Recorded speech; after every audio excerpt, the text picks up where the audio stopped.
Muy buenas tardes, señoritas, señoras, caballeros. 13 horas 39 minutos. Abrimos la penúltima redacción abierta de Intereconomía Mediodía de la temporada. ¿Ah, sí? Sí. Mañana será, en principio, la última, porque esa misma tarde me pienso ir... Bueno, sí, Gonzalo Valls nos deja de vacaciones. ¿No sabe usted qué ganas? Bueno, sí lo sabe, ¿verdad? Estamos todos igual. Don José María Francas, ¿cómo estás? ¿Cómo estás? Yo bien. José María Francas está oscilando entre la última cifra de paro, que ha sido buena, la comparecencia de Rajoy ayer, que en contraste con las cifras de paro también ha sido buena, porque ha salido como él quería, en fin, y todas esas cosas. Y no sé muy bien, al final, qué es lo que tienes en la cabeza, aparte de que... Cada día tengo menos cosas, hombre, también... Pues no me refería al pelo, me pues refería a tener en la cabeza, hoy hay más cosas todavía, ¿no? Pero, hombre, yo creo que la cifra de paro es importante, es evidente. Lo que no tengo claro es que la gente atribuya exactamente el mérito al que corresponda. Porque me da la sensación de que el mérito es del Sol, fundamentalmente. Ese señor al que estuvimos despreciando durante una larga temporada.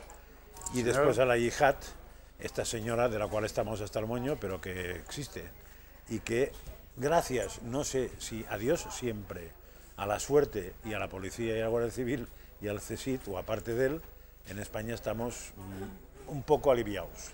Hay un reconocimiento expreso del mérito de la seguridad española por parte de los poderes internacionales y también y en particular de los Estados Unidos. En la Gaceta lo contamos hoy sobre esta cuestión, porque es verdad que desde hace mucho tiempo y en particular desde el 11M el control policial sobre las redes salafistas en España ha sido muy intenso.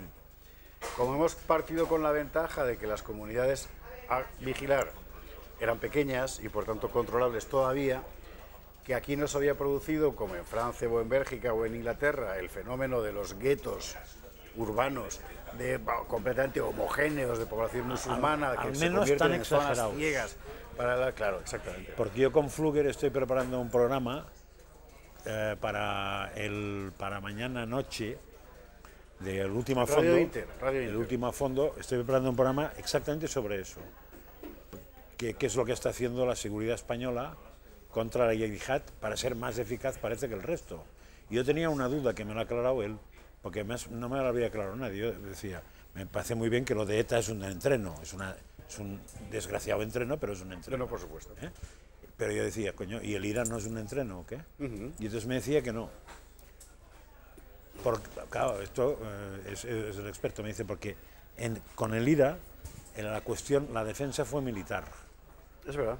Y en cambio, con la ETA, la defensa no fue militar, fue de cuerpos de seguridad del Estado.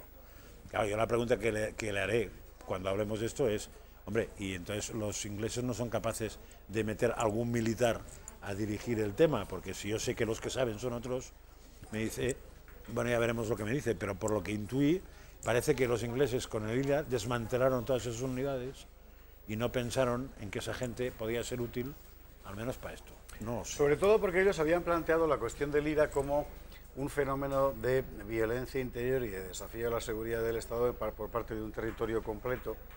Y efectivamente las imágenes de los soldados patrullando en el Ulster todos las tenemos en la memoria. El fenómeno del terrorismo salafista islamista es diferente porque, primero, no se concentra en un territorio, sino que se extiende al conjunto de la nación. No tiene una reivindicación política inmediata que tú puedas colgar de una institución o una provincia, sino que es absolutamente difuso y sobre todo se plantea de forma transversal a efectos de seguridad. Transversal quiere decir que no puedes poner a alguien a controlarlo porque está un poco por todas partes.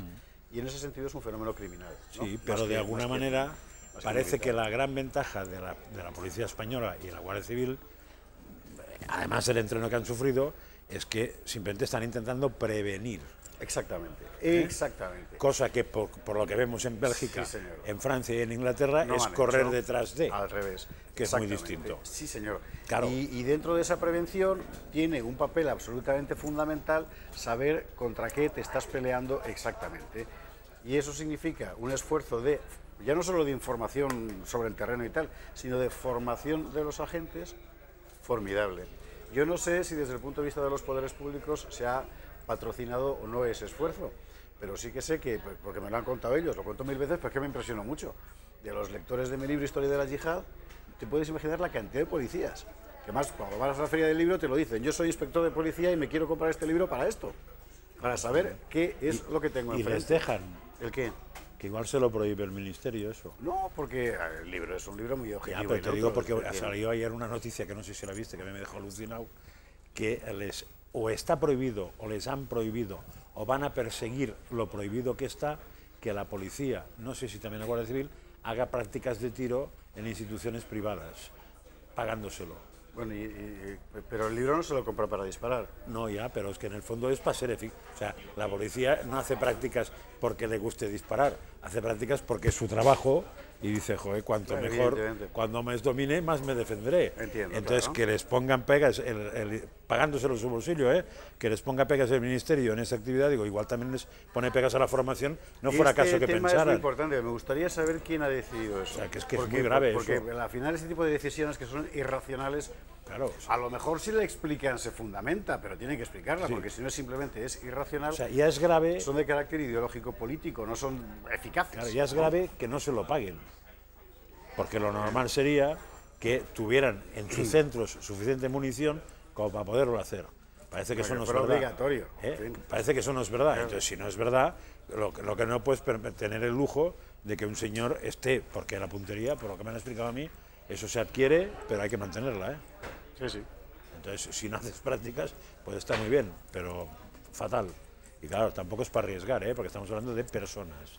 Es interesante que en España se esté planteando el asunto en estos términos, cuando lo que se está planteando en Inglaterra o en Francia, sobre todo en Francia, es que los policías puedan portar su arma reglamentaria fuera de servicio. En el Bataclan se vio, varios de los muertos en el Bataclan eran policías que en caso de haber llevado su arma con toda seguridad habrían frustrado, no habrían evitado el atentado, pero habrían frustrado buena parte de la matanza y de los horrores subsiguientes, por cierto, que nadie más ha contado, por un respeto humano que no siempre es muy, en fin, es comprensible, pero no siempre justificable desde el punto de vista informativo. Y ya que hablamos de eso, también es interesante, yo no soy quien para discutirlo, pero parece que hay una reivindicación de la Policía de Guardia Civil de poder usar pistola eléctrica en algunas tareas muy concretas. El taser, por ejemplo, sí, el taser, lo que pasó. El taser con lo que vimos en Melilla. Claro, es una cosa un poco impresionante. Que tengamos ese problema, hombre, a mí me parece que no es normal. De la misma manera que no es normal en mi época, cuando yo me dedicaba a la política en Cataluña, encontrarme que haciendo movimientos por la zona de Berga, ¿te suena? Zona de Berga es zona dura, la Guardia Civil, que en teoría venía cerca, me decía, por favor, no se mueva porque no tenemos gasolina.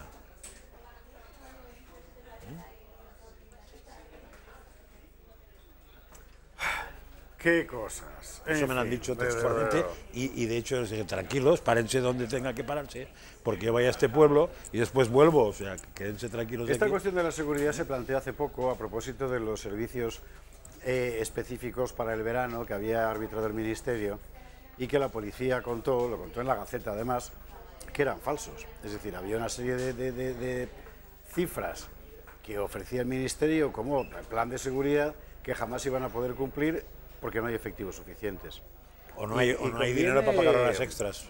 Sí, y conviene, todo esto a costa de dejar sin vacaciones de verano, claro, a los funcionarios. Esto es importante subrayarlo porque buena parte del tirón del empleo de hoy, por ejemplo, que luego veremos con calma, no cabe duda de que es el turismo, y buena parte de nuestro éxito en el turismo reside, además del magnífico sol que hoy nos flagela, hoy y todos estos días, en lo que ha dicho antes Francás, es decir, en la seguridad. En la seguridad, y la seguridad no es algo que venga, ¿cómo decir?, caído del cielo como el sol.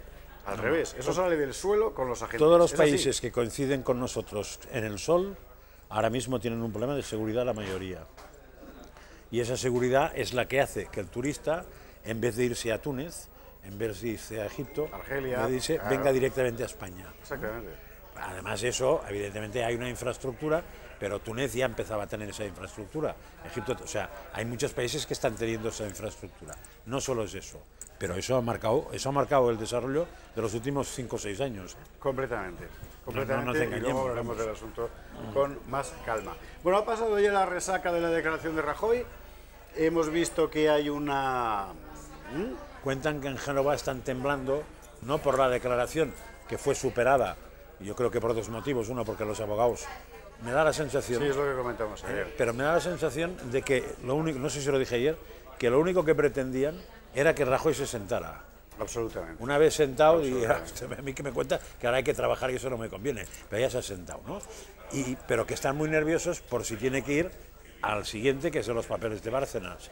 Yo no me pondría nervioso, empezaría a prepararlo, porque es evidente que va a tener que ir a los papeles de Bárcenas, porque no tiene ningún sentido ir a la financiación de Majadahonda. ¿Dónde vas como testigo? Además. Y claro, no a los papeles de Bárcenas, o sea que donde sale en concreto... Yo es lo que veo del asunto de ayer, así puesto digamos, en una perspectiva más amplia, ¿no?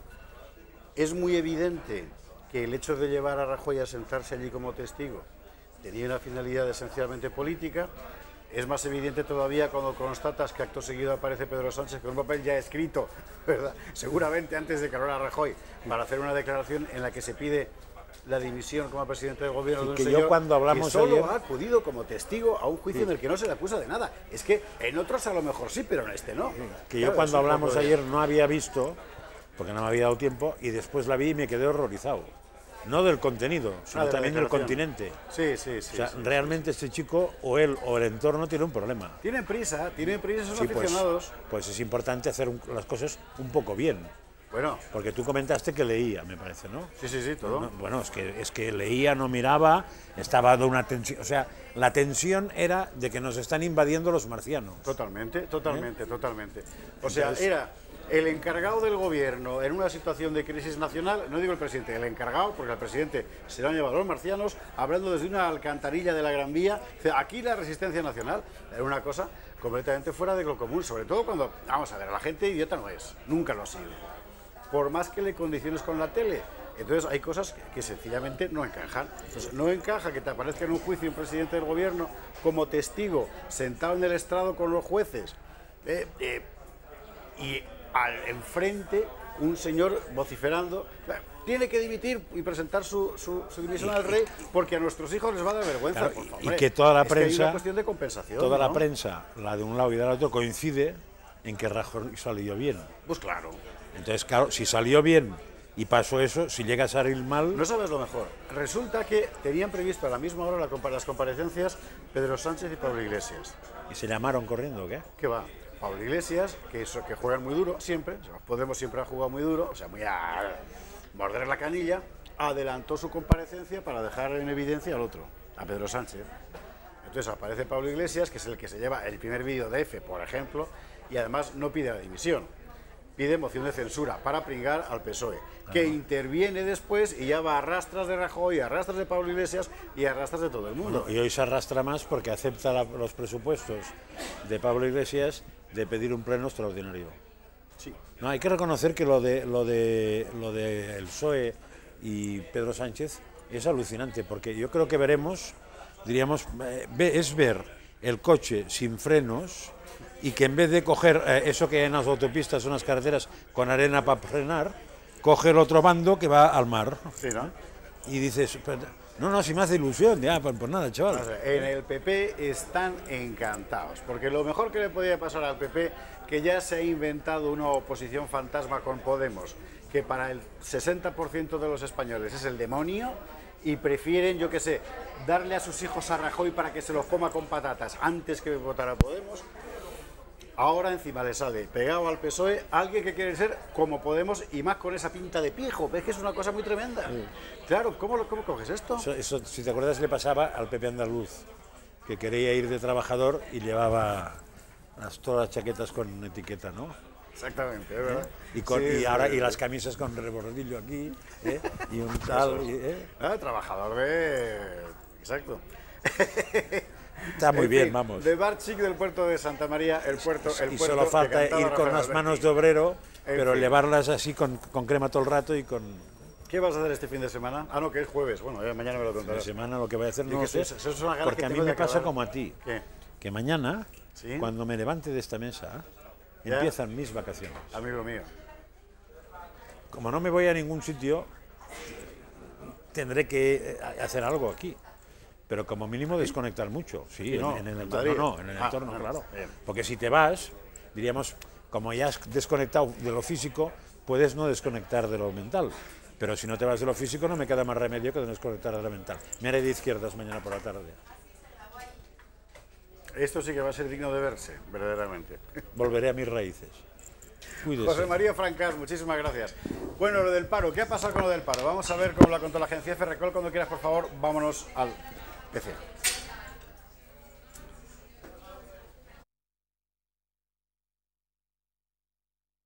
Del año. Son 3.914.300 parados, la cifra baja de los 4 millones por primera vez desde 2008.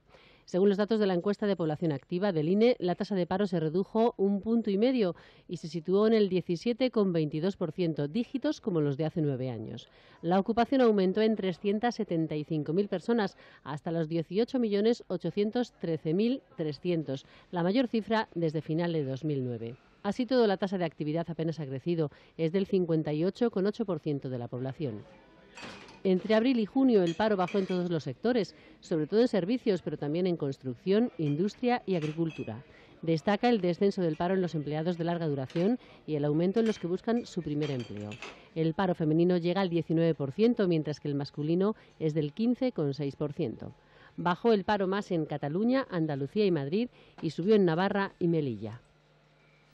Bueno, las cifras del paro, que son buenas porque baja por primera vez de los 4 millones de personas desde hace un montón de años.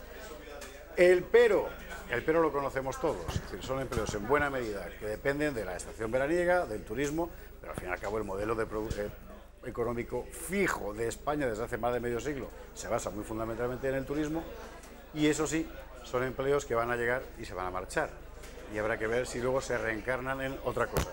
Don Antonio Banda, ¿cómo estás? Buenas tardes. Última comparecencia del año del curso en esta mesa de don Antonio Banda. Nos despedimos ya hoy. Capital.com, y quizás es momento de hacer balance del año, ¿no? Digo yo, no sé, ¿cómo os ha ido? Bueno, el año está yendo bastante bien, o sea, los mercados acompañan, el número de clientes. Nosotros cumplimos el lunes 3 años desde que nos aprobó la CNMV, ¿no? O sea, es un hito estar ya 3 años. Al principio hablar de RoboAdvisor pues era como... daba miedo, ¿no? Ahora, sin embargo, el tema del uso de los robots en todo tipo de actividades, pues en el último año y medio se ha disparado, ¿no? Y ya hablar de robot es una cosa como bastante normal. Yo un aspecto que me conozco bien, desde luego no el financiero, pero sí el político, con el tema de los robots y los juegos y eso, es el de la capacidad de prever movimientos políticos internacionales sobre la base de teoría de juegos que se hacía con robots, literalmente, ¿no? Y esto empieza en los Estados Unidos en los años 60-70.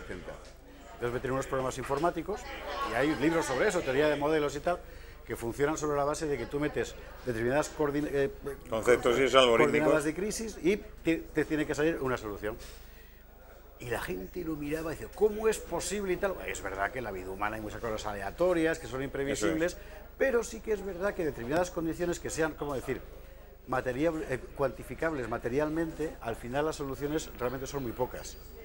Bueno, se pueden calcular. Eso está aplicado, o sea que nosotros lo que utilizamos son 4 algoritmos cuadráticos encadenados, pero que se basan también en la teoría de juegos y en la conexión matricial entre distintos elementos de inversión. O sea, nosotros ni nadie es capaz de predecir qué va a pasar en el futuro, ¿no? Lo que hacemos al final es irnos hacia atrás en los 30 últimos años de historia de los mercados y vemos correlaciones entre distintos activos. En nuestro caso, lo que hemos seleccionado son 10 activos. Esos 10 activos correlacionan de una determinada manera en función de una situación que al final puede repetirse, ¿no? O aproximarse. Y vemos qué activos funcionan mejor en un determinado entorno. Y es lo que nosotros buscamos, ¿no? Con la expectativa de que nosotros tenemos la capacidad de crear 1 millón de escenarios distintos. Y cada escenario corresponde a un inversor, ¿no? O sea, al final lo que tratamos de buscar es, definiendo al inversor a través de las 10 preguntas, cuál es el punto óptimo de su cartera de inversión, ¿no? O sea, lo que vamos a buscarle es qué rentabilidad puede obtener y en qué plazo de tiempo va a poder obtenerla. Entonces, con esa combinación, lo que nosotros al final buscamos es dar a cada persona la cartera que necesita y acompañarle, porque al final dar a cada persona la cartera que necesita es una foto estática. Y no piense usted que esto es una cosa del demonio.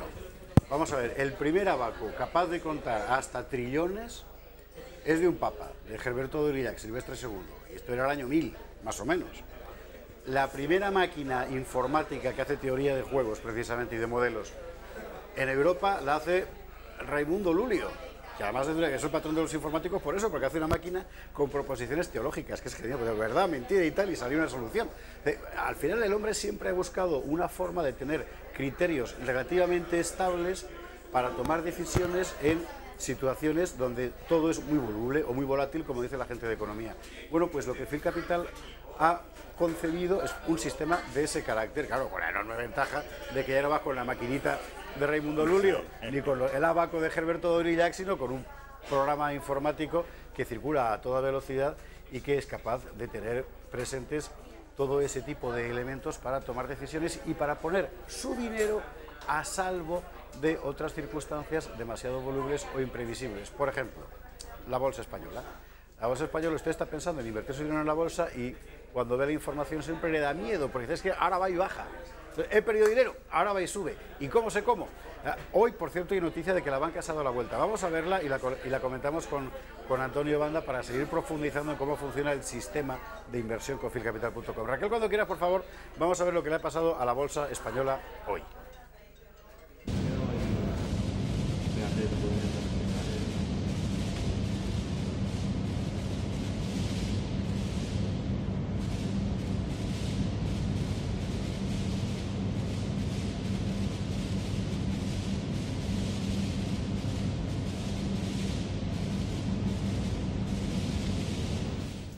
Esto que estamos viendo es la imagen, diríamos en tiempo real, en realidad no, porque es de hace un ratito, de la Bolsa de Madrid y cómo han ido circulando los valores de una forma, digamos que imprevisible. La cosa había empezado bajita y de repente sube un 0,52% y alcanza los 1000, ¿qué ha sido? ¿1100? Bueno, son los 10.000. Ah, perdón, eso, los 100.000. Bueno, y 10.500. La gente dice, ¡oh!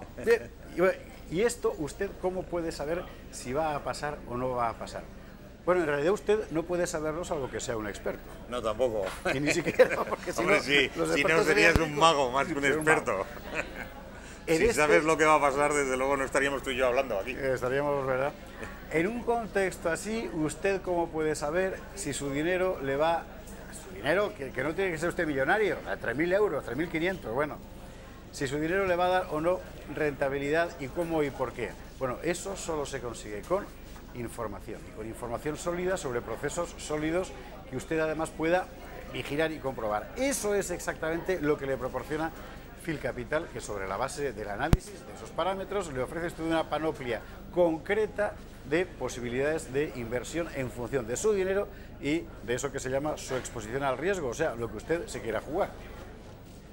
No, fundamentalmente lo más importante a la hora de invertir es saber qué eres capaz de asumir, ¿no? O sea, los mercados, pues ya ves, o sea, cambia de dirección, hacia arriba, hacia abajo, no tiene una definición, ¿no? O sea, eso es imposible saber, puedes hacer expectativas y pensar por dónde va a ir, pero en realidad lo más importante de esto es conocer si eres capaz de tomar una determinada posición de riesgo. Y eso significa que si tú eres capaz de tomar un riesgo, tienes la posibilidad de tener una rentabilidad del 10% o de perder un 10%. Si tú no quieres tomar ese riesgo y te quedas limitado a yo no quiero perder, vas a saber que no vas a perder nada, pero tampoco tienes oportunidad de ganar, ¿no?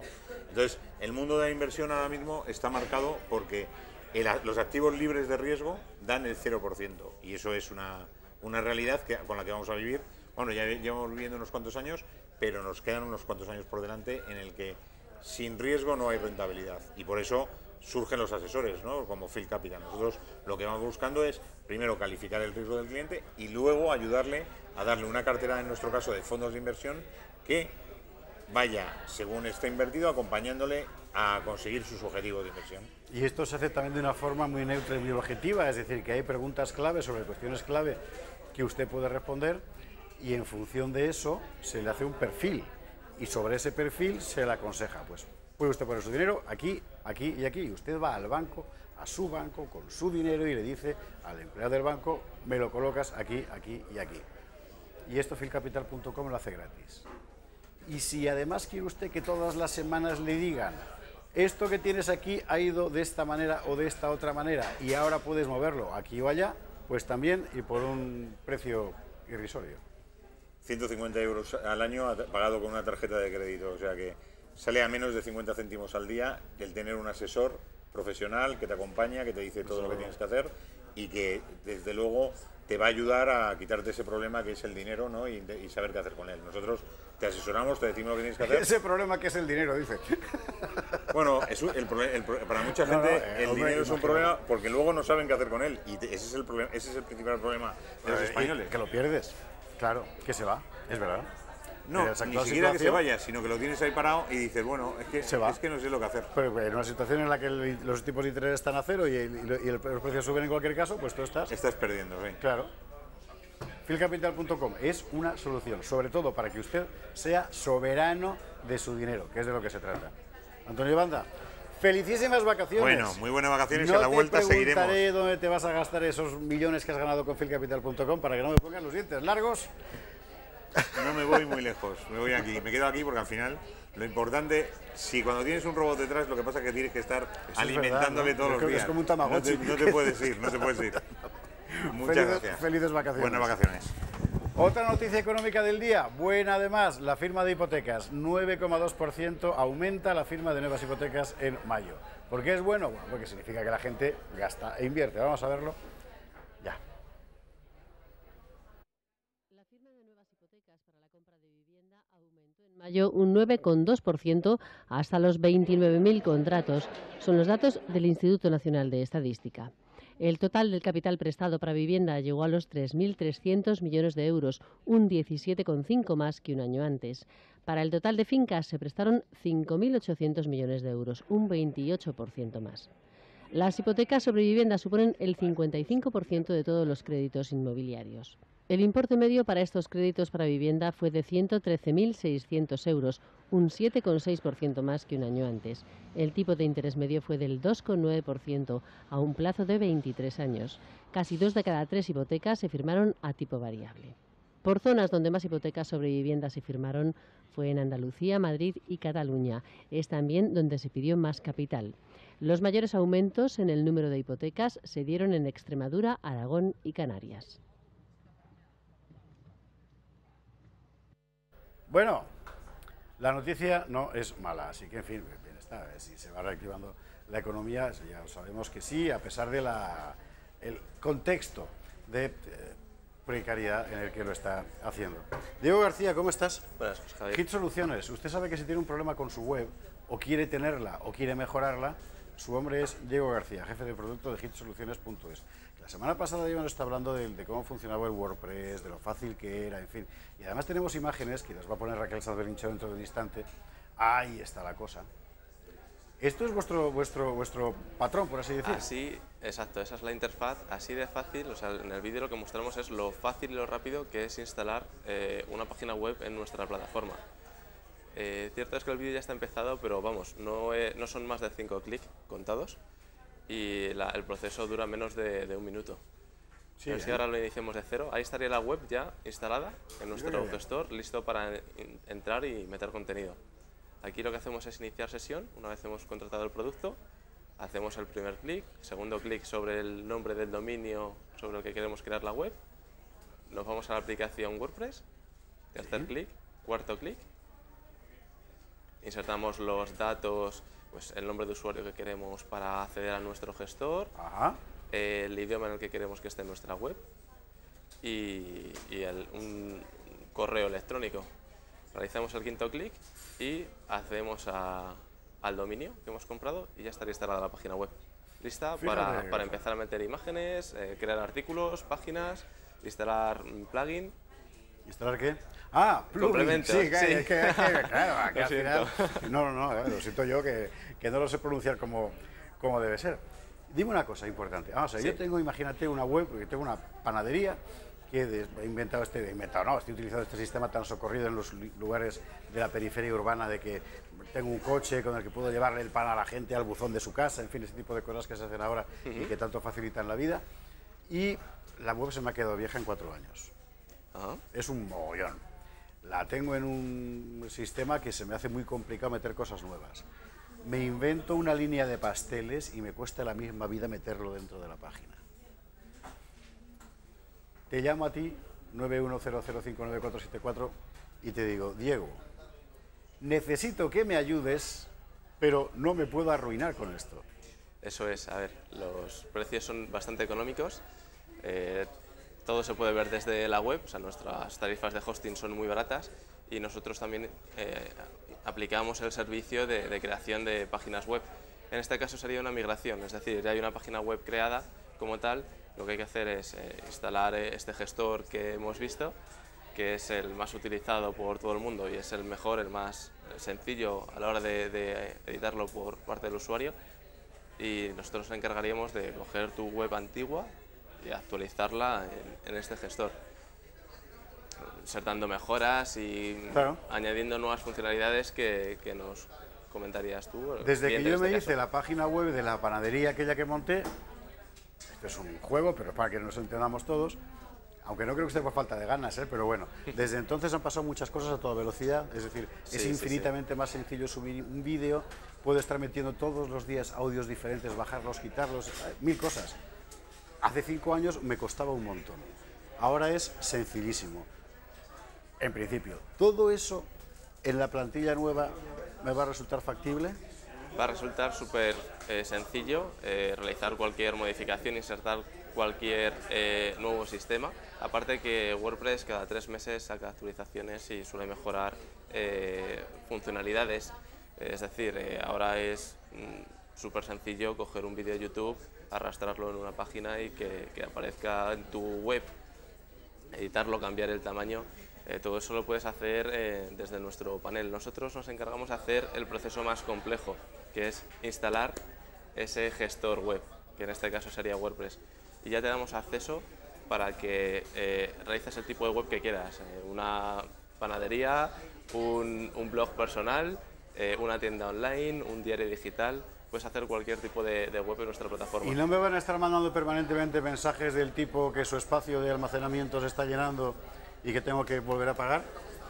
Si realmente llegas a completar ese espacio que damos, que es bastante amplio, sí que te llegaría un aviso de, bueno, has llegado al límite de tu plan, puedes mejorarlo actualizándolo a este. Damos todo tipo de facilidades. Lo cual incluye el tráfico también, de gente que entra. Incluye el tráfico, ¿no? Correcto. El tamaño de pero lo la malo web del éxito en Internet Internet es eso, que al final se te colapsa él. Claro. Pero los únicos mails que vas a recibir de forma semanal son mails que generamos nosotros, nuestro equipo de especialistas en el tema, que te van a mandar pues mejoras que puedes hacer en tu página web un poco estándar, ¿no? O sea, desde, mira, ha salido un nuevo complemento que va a hacer que tu web funcione, cargue muchísimo más rápido. Pues te mandamos un correo diciéndote cómo se llama ese complemento, qué tienes que hacer para instalarlo y una pequeña configuración. Nada muy complejo. Francamente. ¿Hablamos de dinero? Hablamos de dinero. ¿Cuánto es más o menos? ¿Cuánto Pues, me cuesta a mí esto? Es decir, la web de la panadería. Voy a llamar a Diego y le voy a decir, vamos a ponernos. Vamos a ponernos. Empezaríamos contratando un plan de hosting. Son 3 cafés al mes, menos de 5 euros. Y, ¿Ah, sí? Sí. Ah, amigo mío. Piénselo usted, para mojar el pan de la panadería. es bastante barato. Ajá. Y bueno, si no dispones de un nombre de dominio, pues puedes contratarlo también en nuestra plataforma. Para los que no sepan qué es un dominio, es, en este caso, en nuestro caso, somos nuestro ejemplo, hitsoluciones.es. Eso es una ficción. Vale la pena, ¿eh? Incluso si no tienes tú una panadería, vale la pena que llame a Hitsoluciones o entre en hitsoluciones.es, porque el producto que ofrecen, ya visto, sobre todo es sencillo y útil, que es de lo que se trata. Al final, una web si queda bonita, mejor, y estas quedan muy bonitas. Esa es la otra, quedan muy bonitas, ¿eh? O sea, las plantillas, la verdad es que... Hay millones de plantillas, millones de apariencias que puedes elegir. Sí, vale la pena, piénselo. Diego, muchísimas gracias. Gracias a ti. Y feliz verano, que ya no nos vemos, creo yo, hasta el curso que viene. No, yo me he ido de vacaciones en poco, así que yo en buen verano. principio en 24 horas. Así Qué suerte. Un placer. Bueno, José Javier, muchas gracias. Mil. Hitsoluciones, de verdad, piénselo. Vamos a cambiar de tema mientras se marcha Diego, porque llega Pío Moa. Y llega Pío Moa con gracias mil, Diego, de verdad, con un asunto importante bajo el brazo. Aparte de que trae un libro, que no sé muy bien cuál es, ahora nos lo enseñará. Ese asunto importante que trae bajo el brazo es lo que ha pasado en este curso, y estamos de final de curso, con la cuestión de la ley de memoria histórica. Una ley que aprobó el PSOE de Zapatero, que todo el mundo en su día, y por supuesto el Partido Popular de manera señera, censuró por revanchista y por sectaria, pero que el PP en el gobierno, y son ya 5 años para 6, ha mantenido. Y no solo ha mantenido, sino que es verdad que ha subvencionado en menor medida, pero no por una cuestión de, como decir, inquina ideológica, sino de dinero. Ha mantenido en sus aspectos esenciales y sus municipios también. Aquí hemos visto, por ejemplo, al PP en Fuenlabrada rindiendo homenaje a Marcos Ana, cosa que realmente es llamativa. Por ejemplo, ahora mismo tenemos encima un asunto, diríamos que sorprendente. Vamos a resumirlo muy rápidamente. El Defensor del Pueblo en Madrid, o mejor dicho, su oficina, obliga a detener la aplicación del cambio de calles de la revancha histórica madrileña, porque, como bien se había defendido desde distintas entidades de la sociedad civil, muchos de los nombres que iban a ser suprimidos lo eran por simple inquina ideológica y no siquiera en la aplicación de la ley de memoria histórica. Pero lo que hay de fondo, al margen de estas cuestiones de detalle, que son importantes para el procedimiento, pero en todo caso no son las cuestiones de fondo, lo que hay de fondo, digo, es la constatación de que tenemos una izquierda dispuesta a ganar por la vía de Lucas administrativo una guerra que perdió, y enfrente una derecha que piensa que nada le va en ello. Y es serio, porque lo que va en ello ya no es una cuestión de izquierdas o derechas, sino simplemente de memoria colectiva. Bueno, don Pío, ¿cómo estás? Hola. Y ahora ya que hablé, ¿qué paso ha venido? No, bueno, yo siempre he denunciado la ley de memoria histórica como una ley totalitaria, una ley prochequista que hace de los asesinos víctimas, y una ley que de hecho fue, el PP hizo el paripé de oponerse, como ha hecho el paripé de oponerse a otras cosas, pero ya en aquella época yo dije que el PP iba a hacer lo mismo que Zapatero. ¿Por qué? Pues porque no tiene una ideología, no tiene nada, no, es simplemente un aparato de poder que cree que la manera de mantenerse y conseguir votos es esa, eso es todo, ¿no? Y esta ley, que es una ley antidemocrática, evidentemente antidemocrática, es el resultado o sea, hay que remontarse a 1976, cuando la gran mayoría de la población optó por lo que llamaba la reforma democrática, que era de la ley a la ley, del franquismo a la democracia, y no del Frente Popular a la democracia. Es decir, le negó la legitimidad al Frente Popular. Esto, evidentemente, las izquierdas, que seguían con aquella mitificación del Frente Popular, que llamaban la República, además, pues estas izquierdas y separatistas pues eran muy débiles, demostraron ser muy débiles, y han tenido que tener paciencia, como decía Pujol, y lo que instrumentaron fue la ruptura con Zapatero. Cuando llega Zapatero, les es posible hacer la ruptura mediante la ley de memoria democrática, llamada de memoria histórica, ¿no? Que ahora le llaman democrática para Massinri, ¿no? Bueno, en fin, esta evolución desde una posición en que no eran nada, que tenían muy poca fuerza, a una posición en que pueden imponer desde el poder esa ley y además hacerla acatar por la derecha, una ley que firmó el rey y es una ley que le deslegitima. Bueno, esto ha sido un proceso en el cual la derecha ha renunciado a cualquier norma ideológica, a cualquier norma intelectual, a la batalla cultural, intelectual, etcétera, ¿no? Por eso, precisamente, estamos en Una Hora con la Historia insistiendo en la necesidad de la batalla cultural. Aunque ha pasado mucho tiempo, se ha retrocedido muchísimo, pero es indispensable porque sin ella no hay política. La política tiene las patas muy cortas y no tiene detrás una proyección cultural, histórica, importante, ¿no? Ya, pero parece que para dar la batalla cultural, de eso escribe, por cierto, en Piemo en Gaceta, has de saber por qué combates. Es decir, uno se pelea para conseguir algo, para defender algo, para construir un mundo conforme a lo que uno, en su leal saber y entender, considera que es lo mejor para todos. Pero yo creo que en el PP hace mucho tiempo que no se plantea esa pregunta. No, eso no se planteó ya desde Suárez, no se plantea desde Suárez. El PP es un aparato de poder, de cargos políticos y nada más, y ya está. Y si llega a ver que hay un movimiento popular contrario a eso, pues es posible que se apunte, pero siempre de manera insincera, ¿no? No tienen nada, ideológicamente, intelectualmente, políticamente no son nada, son como un remedo del PSOE de Zapatero. Han hecho exactamente todo lo que Zapatero quería hacer, lo han seguido haciendo y lo han seguido haciendo sobre todo por convicción. No todos los del PP, claro está, pero Rajoy y los suyos y su grupo, que ha ido eliminando del partido de todos los órganos pues por ejemplo, a los que estaban en contra de la ETA, a los que estaban en contra del programa de Zapatero sobre la ETA, ¿no? O sobre la memoria histórica, ¿no? Pues eso sí que lo hacen por convicción. No es como dicen muchos que sean cobardes o que sean flojos. No, Rajoy y compañía son duros, y van a lo que van. Lo que son flojos y cobardes o ilusos son los que le siguen votando. Esa es la verdadera realidad, la lamentabilísima realidad. Precisamente hemos estas 2 últimas semanas, o sea, este sábado y el que viene, vamos a tratar el problema del nacionalismo catalán, o sea, las claves del separatismo catalán. Estas claves son desconocidas para la inmensa mayoría de los políticos y de los periodistas, para la inmensa mayoría. Y comentaba yo con Rafael Núñez que si desde el principio de la transición se hubiera adoptado una postura sobre los separatistas catalanes de explicar claramente lo que fue el separatismo, los problemas que ha causado, el absurdo, sus locuras entre racistas, soberanistas, imperialistas, es toda una mezcolanza de cosas absurdas. Si esto se hubiera aclarado desde el principio, esta gente no hubiera logrado lo que ha logrado.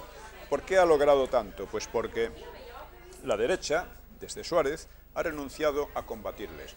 Les ha considerado unos grupos, vamos a decir, demócratas, que nunca lo han sido.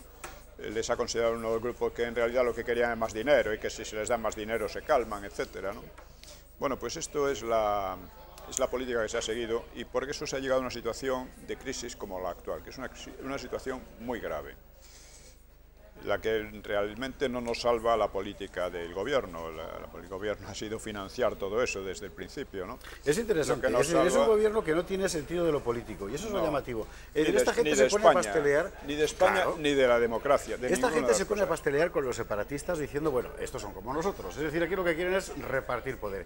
Y hasta antes de ayer por la tarde hemos estado oyendo a gente de la derechona diciendo, esto lo que quieren es dinero.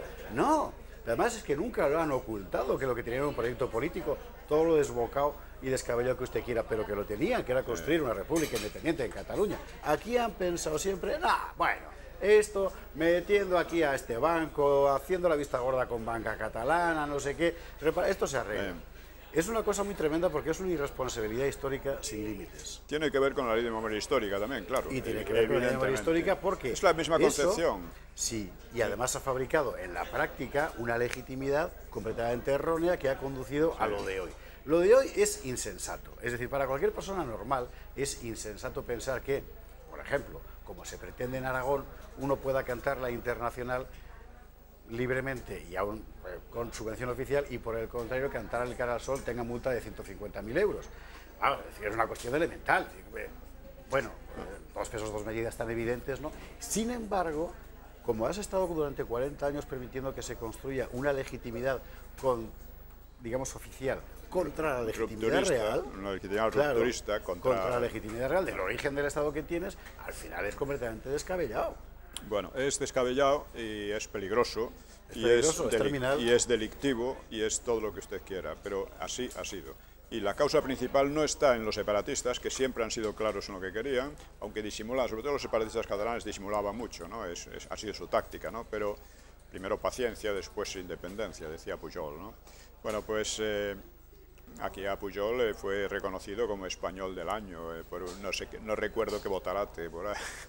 ¿Seguro que no lo recuerdas? Sí, no, se me ha olvidado. Sí, lo recuerda.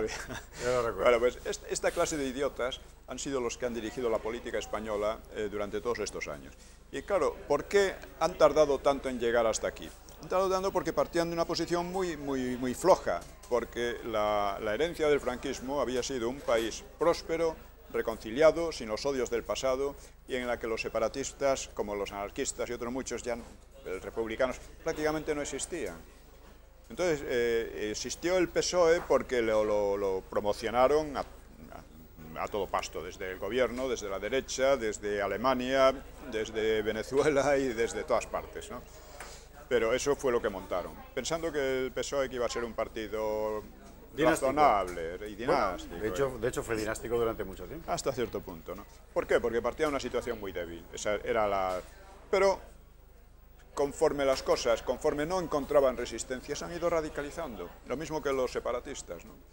Entonces yo comentábamos esto, si desde el principio se hubieran hecho programas como los que estamos haciendo ahora sobre el separatismo, en Una hora con la historia, el separatismo no hubiera llegado muy lejos, porque es absurdo, pero como no ha tenido oposición, es más, como los gobiernos, sean de derechas o de izquierdas, se han dedicado allí a marginar a los que allí de manera casi heroica, por su cuenta, pues oponían una resistencia a todo esto, escribían libros, hacían cosas, protestaban sobre la inmersión lingüística, etcétera, ¿no? Que es radicalmente anticonstitucional, ¿no?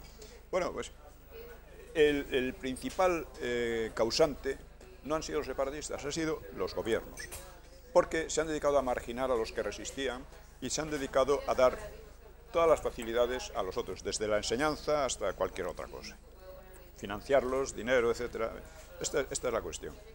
Bueno, pues con la memoria histórica, insisto, es una de las leyes que demuestran cómo hemos llegado a una democracia fallida, porque una democracia no puede funcionar con leyes que atentan primero contra la realidad histórica, que atentan contra la realidad del propio sistema que viene del franquismo, que intentan imponer como si fueran víctimas a unos señores que eran torturadores, fueron fusilados, claro, eran torturadores, asesinos, etcétera.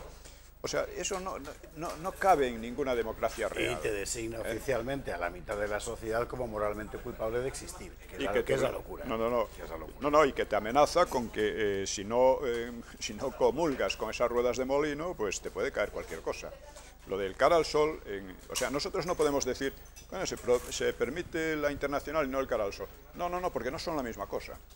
En primer lugar, no se puede prohibir ningún himno, ningún régimen democrático, ningún gobierno democrático puede dedicarse a prohibir tal himno o tal otro. No puede hacerlo, ¿no? En cuanto lo hace, debería denunciarse y esos señores pagar una multa, igual que los que han secuestrado el autobús de Hazte Oír, la Carmena y la Cifuentes. Carmena y Cifuentes tendrían que tener una multa muy fuerte, por lo menos, por su prevaricación o incluso ser... Lo lógico sería una democracia, ustedes no pueden seguir ejerciendo cargos públicos, porque no saben lo que es la democracia, no saben lo que es, empezando por ahí. No respetan ustedes las ideas de los demás, no respetan ustedes nada, están atacando la libertad de expresión, la libertad de conciencia, están atacando hasta la libertad de sentimientos, hablando de odio y tal. ¿Qué es eso de odio si no hay nadie que odie más que ustedes? Ustedes están repletos de odio. El delito de odio consiste en que atribuyes a una minoría el derecho de decidir quién le odia, desde toda la gente a la que ellos odian. Es que hay un caso muy claro. O sea, yo te odio, luego te denuncio por delito de odio. Expuse unas cuantas cosas sobre los LGTBI o como se llamen, sobre el derecho de los niños a tener un padre y una madre de verdad, ¿no? El derecho más elemental que uno puede imaginar. Y bueno, los ataques, insultos, amenazas, deseos de muerte, etc. Oye, estos son esa gente que hablan de que no se les puede odiar a ellos, pero ellos pueden odiar a todo, al cristianismo, a todo lo que sea. No, que el delito de odio consiste en eso, en que tú te atribuyes el derecho a denunciar a aquel al que odias. Yo insisto en que hay que atacarlo, en que hay que denunciarlo jurídicamente siempre que sea posible, en que hay que tomar todas las medidas posibles para arrinconarlos y ponerlos en evidencia. Porque se ha retrocedido tanto en todo este tiempo, han ocupado tanto espacio en los medios y en todas partes, en la educación, etcétera. Absolutamente. Es muy difícil ahora echarles, pero precisamente porque es tan difícil, es más necesario volcarnos en echarles, en acabar con toda esta farsa y toda esta falsedad y toda esta liquidación de la democracia y de la libertad de la gente. Este domingo, en una cita con la historia, en Una hora con la historia que tenemos. Sí. Tenemos la segunda parte de las claves del separatismo catalán.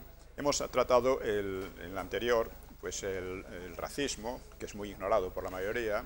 Hemos tratado su carácter reciente, etcétera, históricamente. Ahora hemos tratado dos puntos fundamentales: el odio a España y el imperialismo, porque a pesar de su odio a España y de su pretensión de que ellos son una raza superior, por supuesto, al resto de los españoles, han pretendido al mismo tiempo crear un imperio que iba desde Lisboa al Ródano, hay que estar locos, iba dirigido por los separatistas catalanes. Esta era una de las ideas locas que han tenido. O sea, la historia del separatismo catalán es tan chiflada, tan realmente chiflada, que simplemente exponiéndola y exponiendo lo que ellos mismos decían, no lo que decían de ellos otros, sino lo que ellos mismos decían, uno se quedaba absolutamente pasmado. Pero esto es ignorado, y es ignorado porque desde la transición se decidió ignorarlo. Como desde la transición se decidió ignorar la historia del PSOE, que había sido el principal causante de la guerra civil, entre otras muchas cosas. Bueno, claro, así hemos llegado a un estado de farsa generalizada en la que al principio la derecha renunció a la lucha por la historia, a la lucha por la verdad, y al final se ha unido a toda esa farsa que acá ha montado la izquierda, los separatistas. El Frente Popular fue una alianza de izquierda y separatistas, izquierda generalmente totalitaria y separatistas. Eso fue lo que fue, y es lo que vemos que renace. Nos vamos a ir a la publicidad, y a Pío Moa le despedimos hasta septiembre. Nos veremos a la vuelta. Nos veremos a la vuelta. Feliz verano. Don Pío. Igualmente. Publi, y dentro un rato más.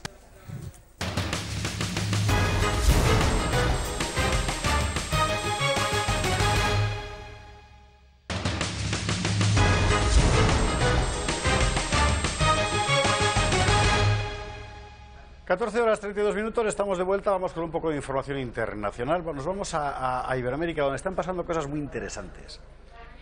Cosas que en un contexto general tienen explicación, pero que por sí mismas solas a lo mejor no siempre se entienden. Rebelión campesina, un poco en todas partes. ¿Se rebelan contra qué? Bueno, no se rebelan contra la falta de tierras, contra la explotación por parte del patrono. No. Se rebelan contra lo que está imponiendo la globalización, tanto en Paraguay como en México. Es decir, en la sumisión del modelo de producción agrario a normas internacionales que finalmente les perjudican. En el caso de Paraguay ha ocurrido que para habilitar estimular un poco la vida agraria en un momento además de una helada, de malas cosechas, etcétera, y tratar de incorporar el mercado agrario paraguayo a las exigencias del comercio exterior, se dieron unos créditos que por causa de las heladas y las malas cosechas los campesinos no pueden pagar, y sin embargo los bancos se lo exigen. Y se ha montado un follón. Miren. Con camiones hidrantes y vallas de contención, agentes antidisturbios de la Policía Nacional Paraguaya detuvieron el avance de miles de campesinos que protagonizaron una nueva jornada de manifestaciones en Asunción. Los labriegos, que protestan desde hace 3 semanas en la capital del país para exigir la condonación de sus deudas con entidades públicas y privadas, se dirigían hasta el Palacio de López, sede del gobierno, pero se encontraron con agentes a caballo que taponaron los accesos con vallas de contención y rollos de alambres de púas. La marcha vivió momentos de tensión cuando algunos manifestantes lanzaron petardos y material de pirotecnia dirigidos a los agentes de policía, quienes no hicieron uso de la fuerza. Algunos comercios se vieron afectados y tuvieron que cerrar sus puertas ante la presencia de campesinos y agentes policiales. Las organizaciones campesinas concentradas en Asunción cifran en $34 millones la deuda contraída por unos 17.000 labriegos con diversas entidades financieras que exigen sea condonada en su totalidad. El gobierno, por su parte, reiteró el martes que esa condonación es inviable y propuso como solución el acuerdo al que llegaron con los labriegos en abril de 2016, que consistió en una refinanciación de la deuda y el retiro de intereses para deudas que hayan sido asumidas de manera exclusiva para la actividad agrícola. Paraguay es el país suramericano con mayor porcentaje de población campesina, que representa un 35% del total de la población, lo que equivale a 2,5 millones de personas en un país que no llega a los 7 millones de ciudadanos. Ahora han hecho diferentes propuestas sobre condonación de esa deuda bajo determinadas circunstancias, pero claro, como la deuda, mejor dicho, los créditos se dieron a través de entidades privadas para que el Estado no se pringara allí, va a ser una risa ver cómo se resuelve esta cuestión. Y en México está ocurriendo al mismo tiempo protestas de agricultores, granjeros, etcétera, contra el Tratado de Libre Cambio, ese que Trump quiere quitar, razón por la cual es tan malo. Bueno, ¿qué pasa? Pues pasa que normalmente cuando entras en competencia con alguien que produce mucho más que tú porque es más grande y por tanto puede bajar más los precios porque ahora está más tecnificado y está en condiciones de imponerte sus condiciones, como ocurre con la agricultura norteamericana, pues tú te hundes. Que es, por cierto, lo que le habría pasado ya definitivamente a la agricultura europea si hubiéramos firmado el Tratado de Libre Cambio con los Estados Unidos, como a punto estuvimos el año pasado. En México, los granjeros se levantan contra el Tratado de Libre Cambio de América del Norte. Vamos a ver. Y en la capital mexicana, los granjeros han organizado una marcha para exigir la retirada del país de la cláusula agrícola del Tratado de Libre Comercio de América del Norte. Los campesinos señalan que no se han beneficiado a lo largo de más de 2 décadas del acuerdo. Al contrario, tuvieron que enfrentarse a la inseguridad, el desempleo y la migración.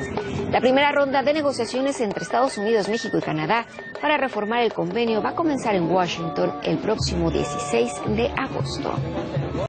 Y a mí algo que me flipa, por utilizar este verbo que quizás es el más adecuado, es que difícilmente encontrará usted en ningún medio de comunicación un enfoque informativo sobre la globalización que no sea unánimemente de elogio y de encomio. No, pues no, también pasan estas cosas y pasan y son tremendas, porque al final eso es gente de carne y hueso. Bueno, cambiamos de tema. Vamos, aunque no nos vamos de Hispanoamérica, allí arrecia el escándalo de corrupción denominado Odebrecht por el nombre de la empresa constructora agente del unte masivo, y en Colombia en concreto, vamos, está salpicando absolutamente a todas partes. Vamos a verlo. Y vamos a Colombia, donde sigue el terremoto político tras la decisión de la Fiscalía de compulsar copias a la Corte Suprema para que investigue a 5 congresistas y excongresistas por el escándalo de Odebrecht. El fiscal general Néstor Humberto Martínez aseguró que el dinero que pagó la multinacional en sobornos alcanzó los 84.000 millones de pesos. Contra los senadores Bernardo Miguel Elías, conocido como Ñoño Elías, Musa Besaile, Antonio Guerra de la Esprella, el representante Ciro Rodríguez y el senador Plinio Lano, la Fiscalía compulsó copias a la Corte Suprema de Justicia para que los investigue por el escándalo de Odebrecht. Hablan de la existencia de pagos a un grupo de parlamentarios vinculados a los senadores Bernardo Miguel Elías Vidal y Plinio Olano Becerra. Varios de los involucrados han hablado en contra de los congresistas. Uno de los testimonios más importantes, pero han sido corroborados documental y testimonialmente, es el del ex senador Otto Bula, quien ha decidido colaborar con la justicia. La Fiscalía también dictó orden de captura contra 3 altos directivos brasileños de Odebrecht y les imputará cargos. A quien se le imputarán los delitos de concierto para delinquir agravado y lavado de activos. Según el fiscal Néstor Humberto Martínez, los sobornos de Odebrecht en Colombia ascienden a más de 84.000 millones de pesos. Bueno, dejamos momentáneamente Hispanoamérica, enseguida iremos a ver lo que está pasando en Venezuela. Hay 2 muertos en la primera jornada de paro general. Iremos enseguida, digo, pero antes quiero contar algunas otras cosas del escenario yihadista próximo oriental, etcétera, porque han pasado cosas importantes y graves y feas. En Afganistán, por ejemplo, un ataque talibán a una base militar. Vamos a verlo. Al menos 26 soldados afganos murieron y otros 13 fueron heridos en un ataque talibán a una base militar en la provincia de Kandahar, en el sur de Afganistán, este miércoles, en el que 80 insurgentes resultaron muertos y heridos. El ataque a la base militar comenzó por la noche y se prolongó durante horas, según precisó en un comunicado el Ministerio de Defensa afgano, que detalló que además de los 26 soldados muertos, hay 13 heridos. El comunicado señaló, sin aportar más detalles, que durante las largas horas de combate más de 80 talibanes resultaron también muertos y heridos. Un miembro del gobierno provincial aseguró que el número de soldados muertos supera los 30, un extremo que aún no ha sido confirmado oficialmente. Un portavoz de los insurgentes aseguró en un comunicado difundido en Kabul que el ataque a la gran base duró 4 horas hasta la madrugada y aseguró que mataron a 74 soldados afganos y que otros 10 resultaron detenidos con vida. Como el ambiente está como está en Estados Unidos, este episodio ha sido aprovechado por los medios de comunicación del establishment para acusar a Rusia de armar a los talibán. Esto es un poco glorioso. Es decir, vamos a ver, hagamos memoria y recordemos que cuando la Unión Soviética invade Afganistán en los 70, los Estados Unidos se apresuran a armar a los talibán, entre otros. Nacen de allí, arman a otras facciones, ya lo sé, pero los talibán nacen precisamente del esfuerzo norteamericano, yo lo digo que injustificado en aquel momento, por armar a parte de la sociedad afgana frente a la invasión soviética. Y desde entonces hasta ahora, recordemos que Al-Qaeda nace con apoyo americano y saudí en aquel contexto concreto. Bueno, y ahora dice la CNN que quien está armando a los talibán es Rusia. Vamos a ver. Moscú señala que las acusaciones en su contra por armar a los talibanes en Afganistán carecen de fundamento. Es la respuesta del Ministerio de Exteriores ruso a un reportaje de la cadena CNN sobre los presuntos vínculos del grupo terrorista con Rusia. Destaca la Cancillería que ni las autoridades afganas ni el mando estadounidense tienen pruebas que confirmen estas especulaciones. Además, se hace hincapié en que es imposible detectar el origen verdadero del armamento en manos de los integrantes de agrupaciones armadas afganas, presentado en el reportaje de CNN como procedente de Rusia. Moscú insiste en que se trata de muestras típicas que se fabrican en varios países, incluso en los de Europa Oriental. Además, cuestiona la lógica de los periodistas de la cadena norteamericana y recuerda un ataque talibán en el sur de Afganistán con el uso de los todoterrenos Yambi, vehículos blindados de fabricación estadounidense. La verdad es que hace tiempo que el tráfico de armas no pasa por el tamiz de los estados, sino que funciona solo. Así que los talibán compran armamento de origen ruso con toda seguridad y de origen norteamericano con toda seguridad. Es más, seguro también que muchas veces ni les hace falta comprarlo o que lo pagan después por otra vía, porque esto funciona así. Pero en fin, bueno, mientras tanto hay una guerra de la que nadie habla, que a todo el mundo le da igual, la gente está muriendo a mansalva, hay una epidemia de cólera que va a ser, en fin, que está siendo ya absolutamente letal, pero no pasa nada. Es la guerra de Yemen. ¿Y por qué no pasa nada? Pues porque el agresor en esta guerra es Arabia Saudí, a la que tantos debemos tanto. Se ve. Vamos a ver. El peor brote de cólera en el mundo, en medio de la mayor crisis humanitaria del mundo. Eso es a lo que se enfrenta el pueblo yemení, según confirman 3 agencias de Naciones Unidas: la Organización Mundial de la Salud, el Programa Mundial de Alimentos y el Fondo de Naciones Unidas para la Infancia. Aseguran que solo en los últimos 3 meses se han producido casi 1.900 muertes asociadas al cólera y unos 400.000 casos sospechosos de haber contraído la enfermedad. Como consecuencia de la larga guerra, los servicios sanitarios de agua y saneamiento han sido paralizados por más de 2 años de hostilidades, un hecho que ha creado las condiciones ideales para que las enfermedades se propaguen. Pero el cólera no es el único problema del Yemen. Según la ONU, el país está al borde de la hambruna. Casi el 60% de la población no sabe de dónde vendrá su siguiente comida y entre ellos casi 2 millones de niños yemeníes sufren de una desnutrición severa. Por todo ello, las agencias de Naciones Unidas piden a la comunidad internacional que redoblen su apoyo al pueblo yemení, pues si no lo hacen pronto, esta catástrofe no solo seguirá cobrándose vidas, sino que dejará cicatrizadas las futuras generaciones y el país en los próximos años. Bueno, vamos ya a la cuestión venezolana, que les decía antes. Las noticias que llegan de allí es de 2 muertos en las protestas convocadas por la oposición en este paro general, que el gobierno Maduro insiste en presentar como un fracaso y la oposición como un éxito. Y bueno, vamos a ofrecer la información que tenemos. Seguramente aún es pronto para hacer un balance. La oposición, ¿qué es lo que dice? La oposición dice que el paro ha sido seguido de momento hasta en un 92%. Vamos a ver. La oposición venezolana entregó en rueda de prensa el reporte de la primera jornada de seguimiento del paro general de 48 horas, convocado para el miércoles y el jueves para exigir al presidente Nicolás Maduro que retire la elección este 30 de julio de una asamblea constituyente para redactar una nueva Carta Magna. Calculando con cada uno de los estados y los miembros del equipo de la Unidad Democrática, podemos decir que el día de hoy se ha cumplido el paro y la huelga general en un 92% en todo el país. Venezuela le ha dejado claro a Nicolás Maduro que no se va a calar este fraude constituyente. Según el diputado Freddy Guevara, la huelga en general tuvo el mayor índice de cumplimiento en el sector de transportes, con más de un 90% de quienes trabajan en esa industria.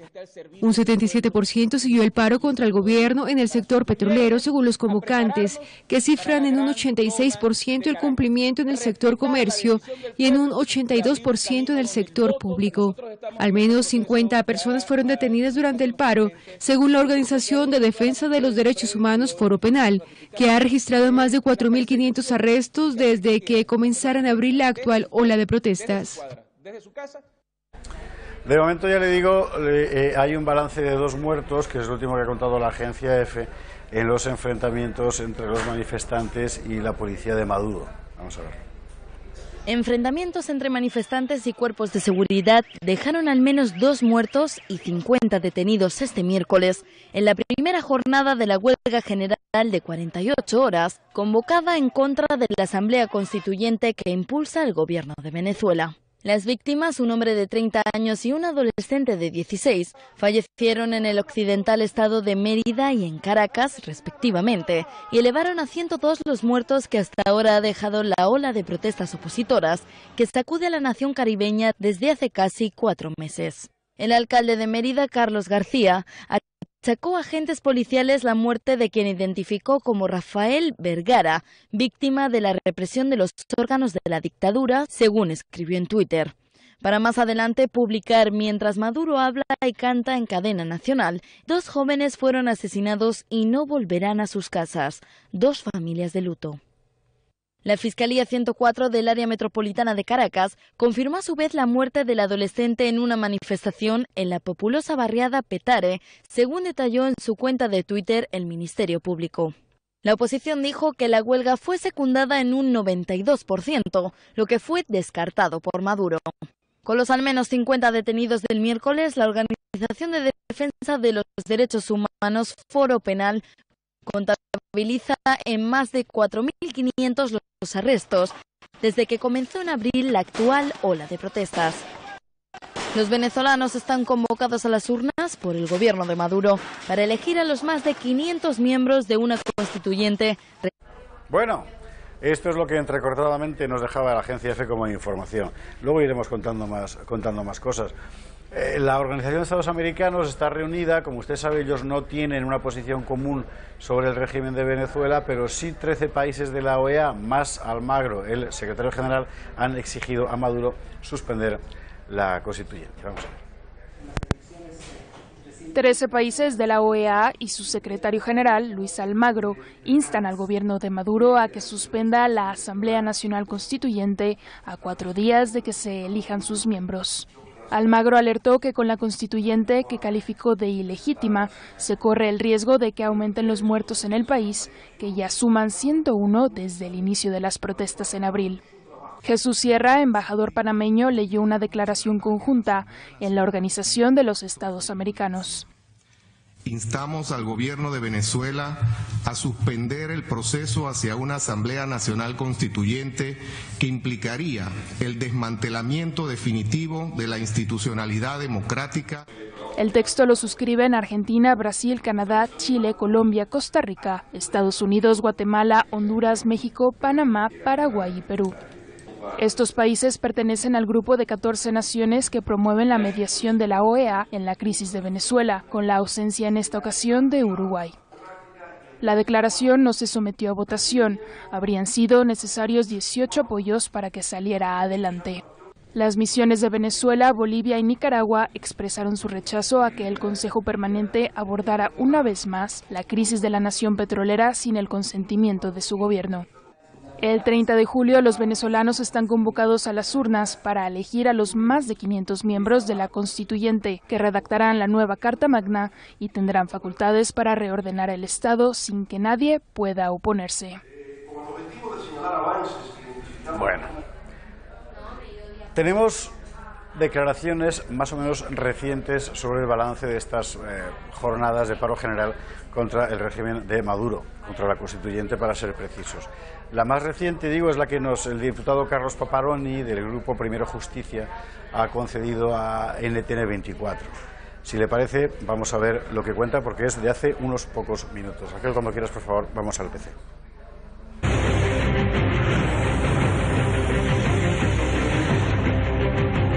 Venezuela está paralizada y la protesta se va a extender durante 48 horas con una huelga general convocada por la oposición.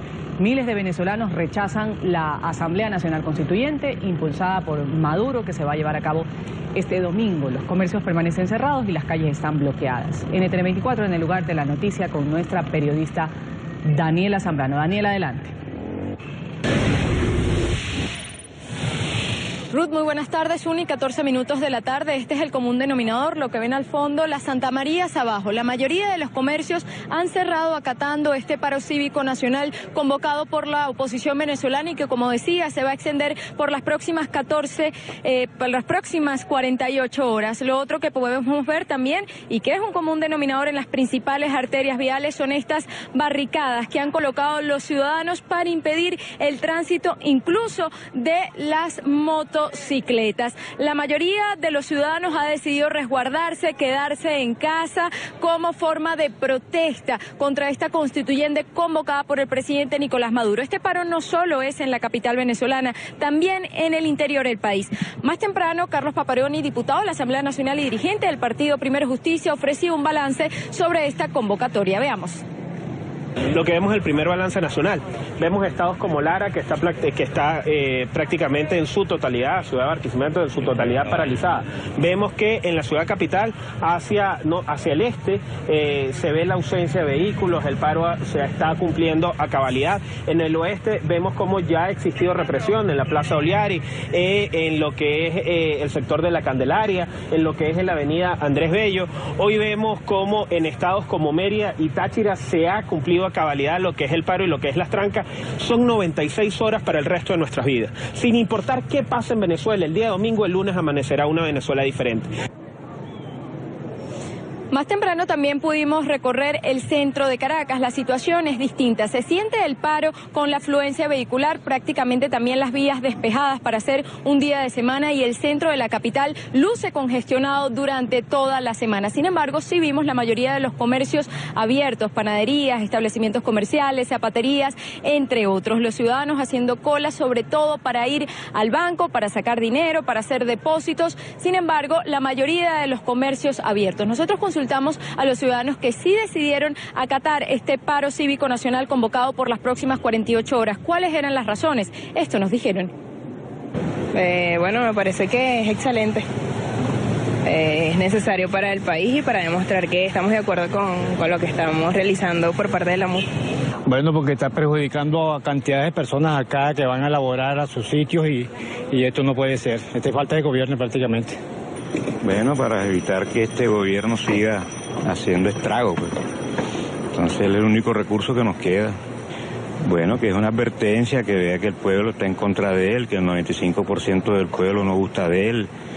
Y esto es una cuestión que él está haciendo para perpetuarse de por vida, o sea, porque seguramente la asamblea esa lo va a poner de por vida, así como hizo Fidel Castro, que todavía están esperando que termine la constituyente para ver si ponen la democracia en Cuba, ya llevan 80 años en eso. Que es una forma de protesta por todo lo que estamos viviendo, que es una próxima dictadura que no queremos y bueno, es una forma de protestar. Se han registrado algunos puntos en los que las protestas han sido reprimidas. En la Candelaria, por ejemplo, parte del centro de Caracas, cuando ciudadanos intentaban trancar una de las avenidas, los cuerpos de seguridad levantaron por la fuerza esta barricada. También en el oeste de Caracas, en Montalbán, se registró una situación similar. En el suroeste de Caracas se habla de un 75% de acatamiento de este paro nacional convocado por las próximas 48 horas. Pero en general, esta es la imagen que se ve. Calles desoladas. Parecería un 1 de enero o un domingo en la capital venezolana, a excepción que se encuentran estas barricadas a lo largo de los principales municipios en toda la capital. Es la información que nosotros tenemos desde Caracas a esta hora, y también reportar además la detención en el interior del país. Se habla en el estado Zulia de que un concejal del Partido Voluntad Popular fue golpeado por los cuerpos de seguridad y también detenido. El nombre, Ángel Machado. Es la información, volvemos contigo, Ruth. Bueno, pues la información no puede ser más fresca que la que nos ha ofrecido NTN24, los compañeros de NTN24, cadena colombiana, a la que desde aquí agradecemos, por supuesto, su generosidad. Son las 14:55. Yo querría abrir ya página nacional y necesariamente hemos de hacerlo con la resaca de la comparecencia de Mariano Rajoy ayer. En el telediario por la noche en nuestro telediario hablaba Bea Rojo con uno de los abogados allí presentes y abogado de una de las partes, Crespo, don Miguel Durán, que hizo comentarios de lo más sensato sobre lo que allí había ocurrido. Vamos a recordarlo. Llegados a este punto, sepamos más valoraciones sobre la comparecencia de Mariano Rajoy. En este caso tenemos conexión con uno de los abogados defensores en este proceso, el letrado de Pablo Crespo, se llama Miguel Durán. Ya le saludamos, señor Durán, muy buenas noches. Muy buenas noches. Decía usted, nada más salir del interrogatorio a Rajoy, que el presidente del Gobierno ha salido vivo, sobre todo de las preguntas, de las acusaciones populares. ¿Por qué lo cree así? ¿Por qué hace esa valoración? Pues porque yo creo que el presidente tenía muy claro lo que podía y no podía decir, porque pienso que tampoco las preguntas han sido especialmente certeras, ni acertadas, ni muy punzantes, y porque en definitiva, en el fondo lo que se impone es lo que ya venimos diciendo, es que esta pieza, precisamente esta pieza separada, no es la pieza en la que al presidente se le pueden hacer preguntas de más calado o que más le afecten. ¿Cuál ha sido a su juicio la revelación o declaración de Rajoy que le ha parecido más relevante o nada le ha llamado la atención especialmente de todo lo que ha dicho el jefe del Ejecutivo?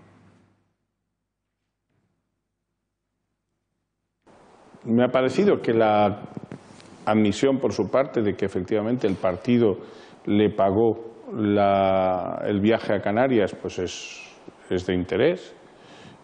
Creo que el presidente ha aprovechado mucho y bien la coyuntura de las preguntas que se le han formulado para negar la existencia o que él conociera la existencia de una caja B o de una contabilidad extracontable o como se le quiera llamar.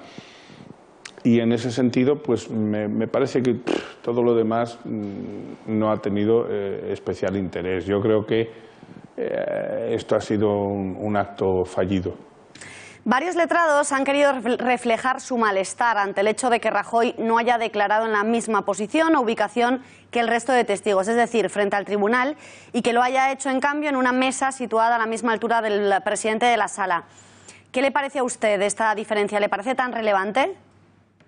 Esto es una mera cuestión política, es decir, que la gente tiene que saber que quienes somos abogados tenemos el privilegio, si lo queremos usar, de declarar en estrados cuando tenemos que acudir a este tipo de juicios. El señor Rajoy es licenciado en Derecho, es registrador de la propiedad y además es presidente del Gobierno. Como ha dicho el presidente del tribunal, es una cuestión de policía de estrados y además no afecta en absoluto al contenido de lo que tengan que decir. Yo creo que cuando se pierde tiempo en este tipo de cosas, los abogados que protestan por eso demuestran que no tienen especialmente cosas importantes en las que centrarse. Dicho lo cual, a mí me parece un error que el señor Rajoy haya declarado así. Pero es un error, no por nada, sino porque si yo hubiera sido él, yo declaro en el lugar de todos los testigos y me quedo tan ancho. Muchos analistas han reprochado al presidente de la sala las constantes interrupciones que ha hecho a las preguntas a Rajoy y han criticado que vetara algunas preguntas fundamentales. ¿Qué le ha parecido a usted la actitud del señor Ángel Hurtado, el presidente de ese tribunal? Pues a mí me parece criticable precisamente por todo lo contrario. Es decir, este tribunal está permitiendo, no en este acto solamente, sino antes y sobre todo a las fiscales, les ha permitido al Ministerio Fiscal, le ha permitido que pregunten sobre cosas que nada tienen que ver con este juicio. Claro, una vez el presidente y el tribunal está vinculado por esa práctica, a mi juicio anómala, que ha venido manteniendo, hoy no podía cortar tanto como hubiera debido cortar. Porque lo que es ya pues un poco un cachondeo es lo que está pasando, si se me permite la expresión coloquial, es lo que está pasando en este juicio, que sobre todo el Ministerio Público pregunta sobre piezas que nada tienen que ver con esta, o si tienen que ver, tendrán que reconocer los del tribunal y otros que aquí se está cometiendo un ilícito para con los acusados, que es la ruptura de la continencia de la causa. Entonces, hoy, efectivamente, el presidente ha cortado algunas cosas, pero es que ya eran de libro, ¿no? Además, claro, la gente analiza un juicio como si se tratara de un parlamento. Y no, es decir, un juicio no es un parlamento, un juicio es tiene un rito diferente, tiene una procedimentalidad, unas formas distintas. Incluso el señor Rajoy, en algún momento, a mí me ha parecido que confundía él mismo, es decir, usaba un estilo más propio de un parlamento que de un acto judicial. Miguel Durán, abogado de Pablo Crespo, muchísimas gracias por haber atendido a las cámaras de este informativo y muy buenas noches. Bueno, hablaremos al final del programa todavía más sobre esta comparecencia de Rajoy. Son las 3 horas 1 minuto de la tarde. Que sepa usted que el director de comunicación del gobierno catalán está siendo investigado por la Guardia Civil por los preparativos del referéndum del 1 de octubre y que el PSOE y Podemos han registrado una petición para forzar a Rajoy a acudir al Congreso por el tema de Gürtel este verano. Eso el mismo día en el que el Tribunal Superior de Justicia de la Comunidad Valenciana ha anulado parte del decreto separatista socialista valenciano del plurilingüismo, ha visto claro agravio comparativo con los niños castellano hablantes, y Chimo Puig, por su parte, el líder socialista valenciano, se ha descolgado con unas declaraciones absolutamente, en fin, ya desquiciadas, porque no hay otra palabra, recordando que Valencia es una nación oprimida desde que perdimos la batalla de Almansa. O sea, de paisano a paisano, Chimo, se os está yendo la olla, pero mucho. Pero mucho, mucho, mucho. ¿Esto es el PSOE? O sea, lo que el PSOE puede dar a España hoy es eso. Pedro Sánchez con la plurinacionalidad, Chimo Puig con el Valencia, nación... En fin. ¿De verdad? Claro, en el Partido Popular saltan, no solo por lo bien que le salió ayer a Rajoy la comparecencia, sino por una noticia como la del paro, que en una situación económica como la española, con el tejido industrial como lo tenemos, el tejido agrario como lo tenemos, el tejido laboral real de la gente como está, con la precariedad, con la conciencia que tiene la inmensa mayoría de los españoles de que sus hijos van a vivir peor que ellos, con un montón de gente de 50 para abajo, de 55, que no sabe si va a cobrar su pensión. Aún así, con todo eso, resulta que baja el paro y claro, todos felices. Vamos a ver lo que ha pasado hoy con el paro que ha levantado la agencia. El desempleo descendió en 340.700 personas en el segundo trimestre del año. Son 3.914.300 parados, la cifra baja de los 4 millones por primera vez desde 2008. Según los datos de la encuesta de población activa del INE, la tasa de paro se redujo 1,5 puntos y se situó en el 17,22%, dígitos como los de hace 9 años. La ocupación aumentó en 375.000 personas hasta los 18.813.300, la mayor cifra desde final de 2009. Así todo, la tasa de actividad apenas ha crecido, es del 58,8% de la población. Entre abril y junio el paro bajó en todos los sectores, sobre todo en servicios, pero también en construcción, industria y agricultura. Destaca el descenso del paro en los empleados de larga duración y el aumento en los que buscan su primer empleo. El paro femenino llega al 19%, mientras que el masculino es del 15,6%. Bajó el paro más en Cataluña, Andalucía y Madrid y subió en Navarra y Melilla. Bueno, pues esto es lo que hay. Entre el sol y la seguridad, la economía española va bien, dentro de lo que cabe, es decir, dentro de lo que es ir bien hoy, que es lo que todos tenemos delante. Y mientras la economía española va bien, pues el país español se va deshaciendo por todas partes, empezando por Cataluña y siguiendo por todo lo demás. ¿Allí qué ha pasado? Pues en Cataluña ha pasado que el Parlamento ha aprobado la desconexión express. Esto fue ayer. Y vamos a utilizar un vídeo de Europa Press donde explican muy bien y largo y tendido lo que ha ocurrido allí. Vamos a verlo. El Parlament de Cataluña ha aprobado la reforma para tramitar por la vía urgente las leyes de desconexión. La reforma se ha aprobado con los 72 votos de Junts pel Sí y la CUP, pese a recibir 63 votos en contra del resto de grupos. El reglamento permitirá a los dos partidos independentistas aprobar por lectura única la ley del referéndum del 1 de octubre. El presidente de la Generalitat, Carles Puigdemont, ha reiterado que no acatará la inhabilitación del Tribunal Constitucional y ha aprovechado el aniversario de los Juegos Olímpicos de Barcelona para relacionarlo con la situación actual de Catalunya. L'esperit olímpic seria el referèndum pactat. Un referèndum en què els governs d'un costat i de l'altre, sense retrets, es posen d'acord per un projecte que transcendeix la generació. Estas declaraciones tienen lugar unos días después de que el gobierno anunciara la suspensión del pago del FLA si Cataluña destina fondos públicos a la celebración del referéndum. En relación a esta partida, Oriol Junqueras, el conseller catalán de Economía, ha asegurado que si el gobierno calculara bien la derrama no sería necesario este fondo. Li recordo que aquests 1.870 milions d'euros s'equivalen aproximadament al que és el finançament del FLA. Per tant, escolti, sap què poden fer? No equivocar-se. Por su parte, la vicepresidenta del Gobierno insiste en que Cataluña debe respetar la ley y las decisiones de los tribunales en cualquier caso.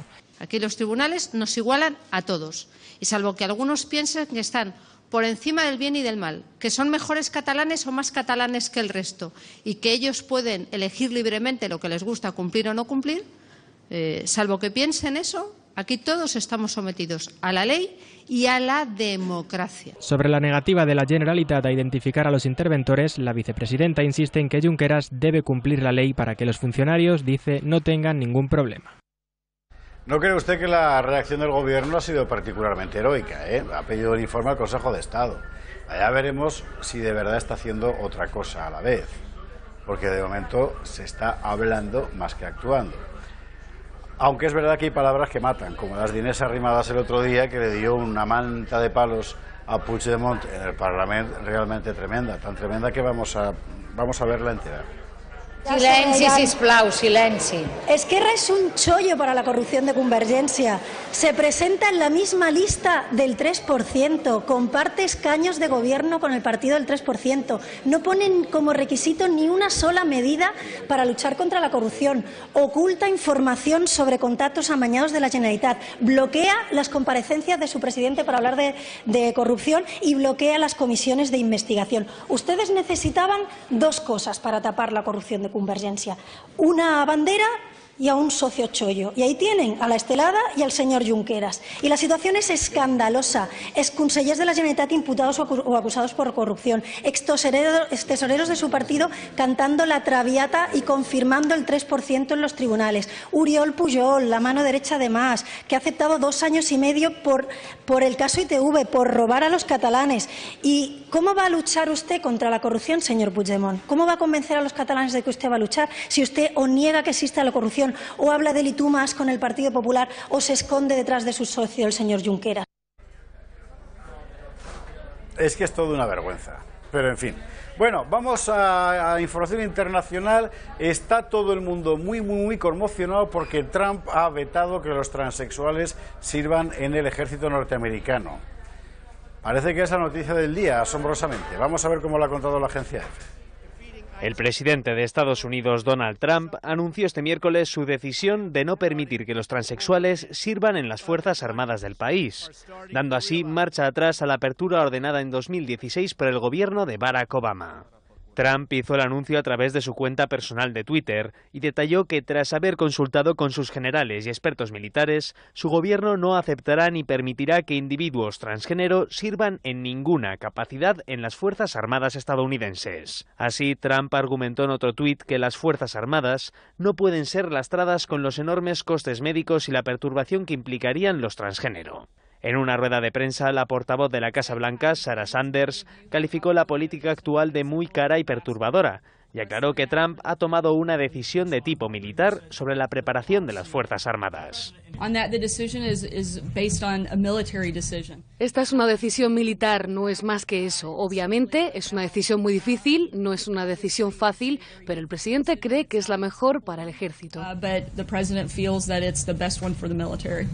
Trump no ha precisado cuándo ni cómo se aplicará la prohibición y de qué manera afectará a los transexuales que ya están dentro de las Fuerzas Armadas, cuya cifra oscilaba en 2016 entre un mínimo de poco más de 1.300 y unos 6.600 dentro de un total de 1,3 millones de integrantes del cuerpo militar. De acuerdo todo con un estudio encargado por el Pentágono. Con el secretario de Defensa de Estados Unidos, James Mattis, de vacaciones, su departamento dijo que la decisión de Trump fue producto de consultas con el Pentágono y remitió a la Casa Blanca para más información al respecto. Durante la campaña electoral de 2016, Trump presumió de ser un amigo de la comunidad LGBT y prometió luchar por ellos si lograba la presidencia. La verdad es que en todo esto hay un criterio elemental de eficacia, es decir, un ejército es una institución que sirve para proteger militarmente los intereses de un país y hacer la guerra en su caso. ¿Es más o menos eficaz introducir transexuales en el ejército? Pues es toda la cuestión. ¿Tiene transexuales el ejército ruso, el ejército chino, el ejército iraní? No, ¿verdad? Pues ya está, porque el ejército no es una plataforma de exhibición de tópicos políticamente correctos, es otra cosa. O debería serlo. Mientras tanto, mucho menos se ha hablado de esta otra noticia vinculada con Donald Trump, y es que el presidente de Estados Unidos ha donado su salario de este mes al Departamento de Educación. Vamos a ver. Y Trump donó su sueldo del segundo trimestre de este año. Se trata de una cantidad que ronda los $100,000 y que será destinada al Departamento de Educación. Así lo anunció la Casa Blanca en una rueda de prensa en la que intervino la titular de esta cartera, Betsy DeVos. El republicano también donó su salario del primer trimestre de 2017, en este caso para el Servicio de Parques Nacionales, que ha celebrado su centenario en 2016. El presidente estará donando su salario al Departamento de Educación. Secretaria DeVos, es mi placer en nombre del presidente de los Estados Unidos presentarles un cheque por $100,000 al Departamento de Educación. Justo ayer Ivanka Trump y yo estuvimos en un evento en el Museo de Smithsonian de la historia estadounidense, donde el foco fue lograr que niñas jóvenes de edades de los 6 a las 10 tuvieran más conocimientos en ciencia, tecnología, ingeniería y matemáticas. Mientras tanto, lo verdaderamente importante en la política norteamericana es la decisión del Congreso de ampliar las sanciones a diversos países, a Rusia de forma muy particular, lo cual ha creado, además, lo veíamos ayer, reacciones muy enojadas en lugares como Europa, por ejemplo, porque nos hacen daño. Vamos a ver cuál ha sido finalmente la decisión del Congreso norteamericano. El Kremlin considera muy triste y deprimente la aprobación por la Cámara de Representantes de Estados Unidos de un nuevo paquete de sanciones contra Rusia, Irán y Corea del Norte. Según el portavoz del presidente ruso, Dmitry Peskov, los resultados de la votación son decepcionantes, tanto desde el punto de vista de las relaciones bilaterales como en términos de derecho internacional y comercio. Pero las nuevas medidas restrictivas estadounidenses causan rechazo no solo por parte de Rusia. Vamos a hablar con nuestra compañera Victoria Aramburu para conocer en qué otros puntos del planeta ha suscitado rechazo también este nuevo paquete de medidas. ¿Qué tal, Vicky? ¿Cómo estás? Hablamos de que la Cámara de Representantes ha aprobado, ha dado luz verde a un nuevo paquete de medidas restrictivas. Exactamente, que contempla algunas particularidades que enseguida vamos a repasar. Pero primero hablemos de cuándo nacen estas sanciones antirrusas. En el año 2014 la Unión Europea y los Estados Unidos acordaron finalmente estas sanciones, según argumentaban porque Rusia no cumplía con los estándares básicos de conducta internacional. Ayer, como bien contabas recién, la Cámara de Diputados en Estados Unidos ha aprobado un nuevo paquete de medidas que ya ha generado obviamente el rechazo de algunos de la Unión Europea, pero también de otros. Vamos a ver cuáles son las características de este nuevo paquete. En principio, las más destacables tienen que ver con penalizar a las compañías que contribuyan o participen en proyectos rusos. Y por otro lado, también le dice el presidente de los Estados Unidos que cualquier determinación que tome respecto de las sanciones, tanto alivianarlas como agrandarlas, debe pasar por el Congreso. Hay que recordar que estas sanciones aprobadas no pesan solamente sobre Rusia, sino también sobre Irán y sobre Corea del Norte. Desde la Casa Blanca, que es lo que han dicho, el presidente Trump esperará evaluar el proyecto completo, el proyecto para tener todos los detalles, pero lo más probable es que finalmente dé el visto bueno, que finalmente lo firme, pero por ahora no hay confirmaciones. Ahora, como avanzábamos antes, ya desde el gobierno ruso se han pronunciado. Sí, se han pronunciado y fuertemente. Las declaraciones son muy llamativas y vienen de la mano del viceministro de Relaciones Exteriores ruso. Washington es una fuente de peligro, sigamos adelante, porque las palabras realmente son muy duras respecto a esta noticia, a esta posibilidad. Es una elección deliberada de los enemigos de Rusia en Estados Unidos. Están desatados y esa percepción tendremos de ellos a partir de ahora. Esto es lo que dijo el viceministro.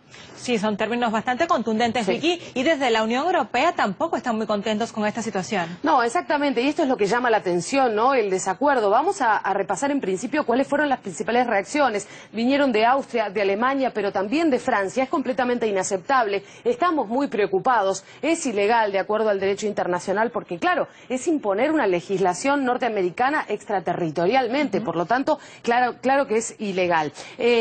Además, amenaza directamente los intereses de muchos de los países europeos, pero también la soberanía energética europea. Y vamos a ver por qué. Fíjate, me parece que el ejemplo más claro tiene que ver con el proyecto Nord Stream 2. Es un oleoducto, para que ustedes sepan, que lleva el gas licuado desde Rusia directamente hacia Alemania. Y es un proyecto en el que participan muchas empresas, muchas de las cuales son europeas. Por lo tanto, obviamente, ven vulnerados sus intereses, además de la soberanía energética de Europa. Lo que dice concretamente el proyecto que se ha aprobado en diputados es que este oleoducto es nocivo para la seguridad energética. Así lo describe en el proyecto. Desde la Unión Europea están dispuestos a tomar medidas y vamos a ver qué es lo que les exigen a los Estados Unidos. En principio, garantías por escrito y públicas de que no se verán vulnerados de ninguna manera ninguno de los intereses de ningún país del bloque. ¿Qué medidas podrían tomar? Bueno, las están analizando, las están discutiendo, pero una podría ser finalizar con los créditos que se otorgan desde Europa hacia empresas estadounidenses y, por otro lado, que prime obviamente la legislación europea y un reclamo que podría presentarse ante la Organización Mundial de Comercio. La Comisión Europea ya ha emitido un comunicado expresando su preocupación por lo que esto podría generar para todos los países que forman parte de la comunidad. Fue el propio Juncker el que emitió este comunicado y dijo: la frase Estados Unidos primero no puede significar que los intereses de Europa sean los últimos. Así que fíjate el tenor en el que se emite el comunicado y obviamente también aclaró que no dudarán en tener duras respuestas respecto de este proyecto en el caso de que logre aprobarse. Bueno, mañana seguiremos hablando de este asunto y trataremos de meterle una vuelta más. Antes le cuento que Ángel Nieto, el motorista, sigue mal, ahora está en coma inducido, dice la familia que estable, con lo cual está algo más esperanzada. Esto, recuerde, fue lo que le pasó ayer. A un lado de la autopista se encuentra el quad que conducía el motociclista 13 veces campeón del mundo, Ángel Nieto. Ese es el mismo vehículo desde donde salió disparado tras chocar con un coche en Ibiza. La colisión se produjo cuando ambos vehículos se dirigían a la localidad de Santa Gertrudis. El impacto afectó a Nieto, quien cayó bruscamente al suelo. Una ambulancia socorrió al afectado y lo trasladó a la Policlínica del Rosario, donde fue hospitalizado de gravedad. Los familiares de Nieto manifestaron a EFE que el expiloto sufrió un fuerte golpe en la cabeza, por lo que los médicos lo someterán a diversos exámenes. Por su parte, la policía local de Santa Eulalia investiga las causas del accidente. Se supo que el conductor del coche dio negativo en la prueba de alcoholemia y que los pasajeros no sufrieron lesiones tras el choque. Ángel Nieto, de 70 años de edad, pasa largas temporadas en su casa de Santa Eulalia. Incluso es uno de los representantes más visibles de la Asociación Afectados por la Cantera de Cesplanes, un colectivo que lucha contra la actividad de una cantera que considera ilegal. El exdeportista seguirá hospitalizado hasta que su estado mejore. En fin, ojalá se recupere.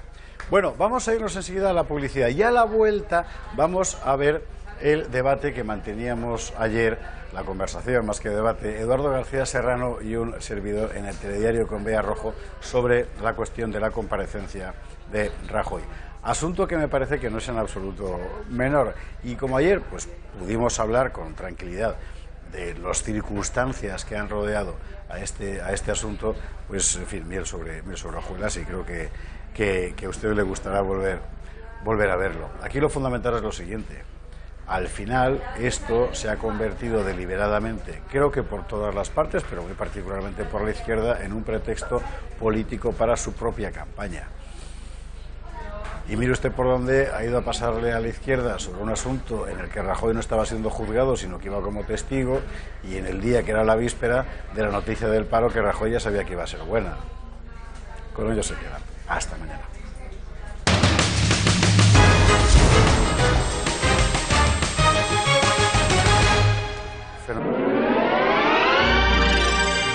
Volvemos en un minuto.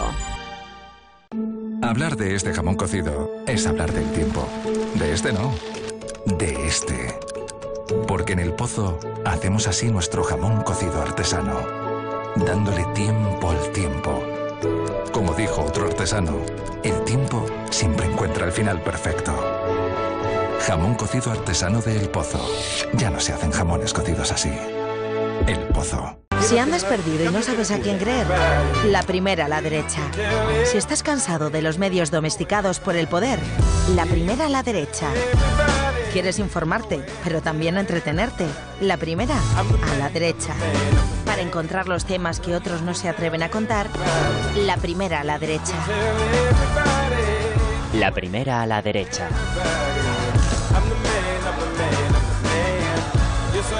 Gaceta.es. La primera a la derecha. En El Pozo hacemos así nuestro jamón cocido artesano, dándole tiempo al tiempo. Ya no se hacen jamones cocidos así. El Pozo.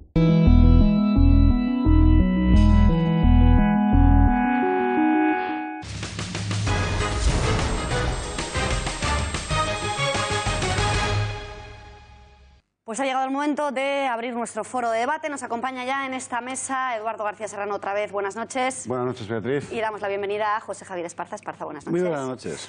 Pues no podemos hacer otra cosa que hablar de Rajoy, porque es la noticia del día, ha sido el monográfico de este informativo. Dos cuestiones llaman hoy, bueno, muchas, pero principalmente.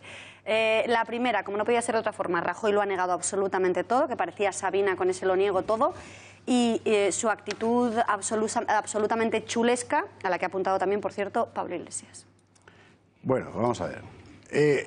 Lo ha negado todo. Él ha dicho lo que consideraba que tenía que decir, pero es muy importante subrayar que este caso concreto en el que se llama de testigo a Rajoy es precisamente de todo lo que el PP tiene abierto aquel en el que menos pinta Rajoy. Porque en el asunto de los papeles de Bárcenas o en el asunto de la financiación ilegal del PP en general sí pinta mucho, pero en el caso concreto de Gürtel la mayor parte del periodo estudiado Rajoy estaba fuera de Génova. Entonces realmente no tiene mucho sentido su aparición allí, que por 2 veces, si no estoy equivocado, el tribunal había desaconsejado. Finalmente ha aparecido porque le interesaba políticamente tanto esta asociación de abogados demócratas por Europa, que es quien ha conseguido llevarle, como al Partido Socialista, que rápidamente se ha apresurado a montar el espectáculo de pedir la dimisión del presidente del gobierno por haber aparecido como testigo en un juicio del que no se lo acusaba de nada. Es que esto es un poco insensato. Y en segundo lugar, Pablo Iglesias, ¿qué ha dicho? ¿Que es un chulo? ¿Él? No, que es un chulo Rajoy. Lo ha dicho Pablo Iglesias. Es un chulo Rajoy, es asombroso. Esparza. No, te lo entiendo perfectamente. Desafiante, impertinente. Pablo Iglesias pues mira, denuncia el lenguaje de chulesco y desafiante. Vaya, sinceramente, en fin. Bueno, pero no se puede negar que es verdad que ha estado en algunas contestaciones Rajoy desafortunado. Extraordinariamente hostil, justamente con el abogado de la acusación particular de la Asociación de Abogados Demócratas por Europa y no sé qué, efectivamente, y con los demás en un tono ostensiblemente más relajado, más tranquilo. Yo creo que ahí evidentemente se notaba. Ahora digo una cosa, contra lo que decía antes el experto en comunicación no verbal, yo creo que lo contrario, complementando lo que decía antes el experto en comunicación no verbal. Entramos ya aquí en... Yo creo que según el estatuto de cada cual, ya se lo diré luego, precisamente adoptar una actitud altiva puede no menguar tu defensa, sino todo lo contrario. Sí, date cuenta que el juez, no en este caso, perdón, no en esta vista, en todas, sistemáticamente está llamando al orden a las partes porque se salen del campo. Entonces, al final ha acabado en el mismo plano el testigo que el juez frente a todos los demás. Me parece que desde el punto de vista estratégico no ha sido un error. ¿Coincides tú con esta visión, Eduardo? ¿Crees que ha estado bien Rajoy con esas respuestas de oiga, esto es lo que hay, esa pregunta o ese argumento no es muy brillante? Coincido con la apreciación de Esparza en cuanto al valor de la altivez, La altivez no es Pero en este caso concreto mala, y en este caso concreto tampoco, ¿eh? No es necesariamente mala, sino todo lo contrario. Puede ser estomagante, eso sí. Puede resultar estomagante, pero dependiendo de quién la ejerza y sobre todo cómo la ejerza y en el escenario en que se ejerza, la altivez puede reforzar al testigo, al acusado, al imputado, a quien la ejerza, si la ejerce con talento y cargado de razón. Y en este caso, bueno, pues Rajoy, ante las acometidas de esos abogados de una agrupación socialista, pues ha estado perfectamente altivo, y además me parece que con todo derecho, porque la hostilidad de esa agrupación de abogados socialistas era pública, notoria y manifiesta. Vamos a ver, es una acusación particular que conforman un grupete de abogados socialistas. Oiga usted, de abogados socialistas, que además no lo ocultan, que me parece muy bien. Pero, hombre, vamos a ver, estos abogados socialistas por la democracia, Europa, Patatín y Dudúa, ¿van a presentar una acusación particular contra los seres de Andalucía? No, padre, ¿verdad? ¿Van a presentar algún tipo de acción popular contra algún tipo de corrupción que la hay y a expuertas del Partido Socialista? No tenemos noticia de ello, ¿no? No tenemos. Luego, entonces, no hay más preguntas, señor fiscal. Me gustaría, Esparza, hablabas hace un instante de ese presidente del tribunal. Su actitud ha sido criticadísima. Tú dices que, en cambio, ha colocado a Rajoy a su mismo nivel.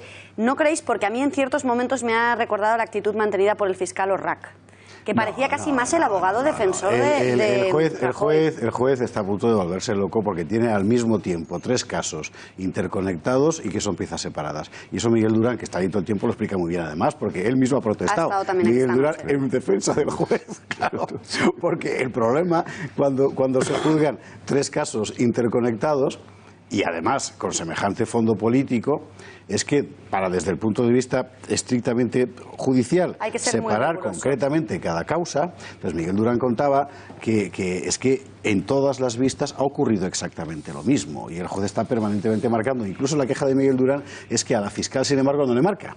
Que a todos los demás le marca mucho, pero a la fiscal le deja que interconecte libremente. Bueno, en fin.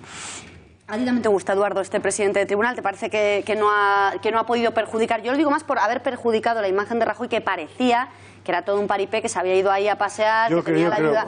O por lo menos es lo que estaban diciendo otros medios de comunicación y mucha la lectura que le estaban dando otros periodistas. En los que me ha parecido no altivo, sino impertinente. Cuando ha mostrado una sospechosa prisa por acabar con el trámite engorroso lo más rápidamente posible. O sea, con esa manera de hostigar, metiéndole prisa a los abogados de la acusación. Hombre, a mí eso, que he estado alguna que otra vez, desgraciadamente, en los tribunales, pues no me ha parecido de recibo. De recibo. El hostigar, el que el magistrado que preside la sala hostigue por el mero hecho de meter prisa a los abogados de la acusación, pues hombre, aunque me beneficie, no me parece correcto.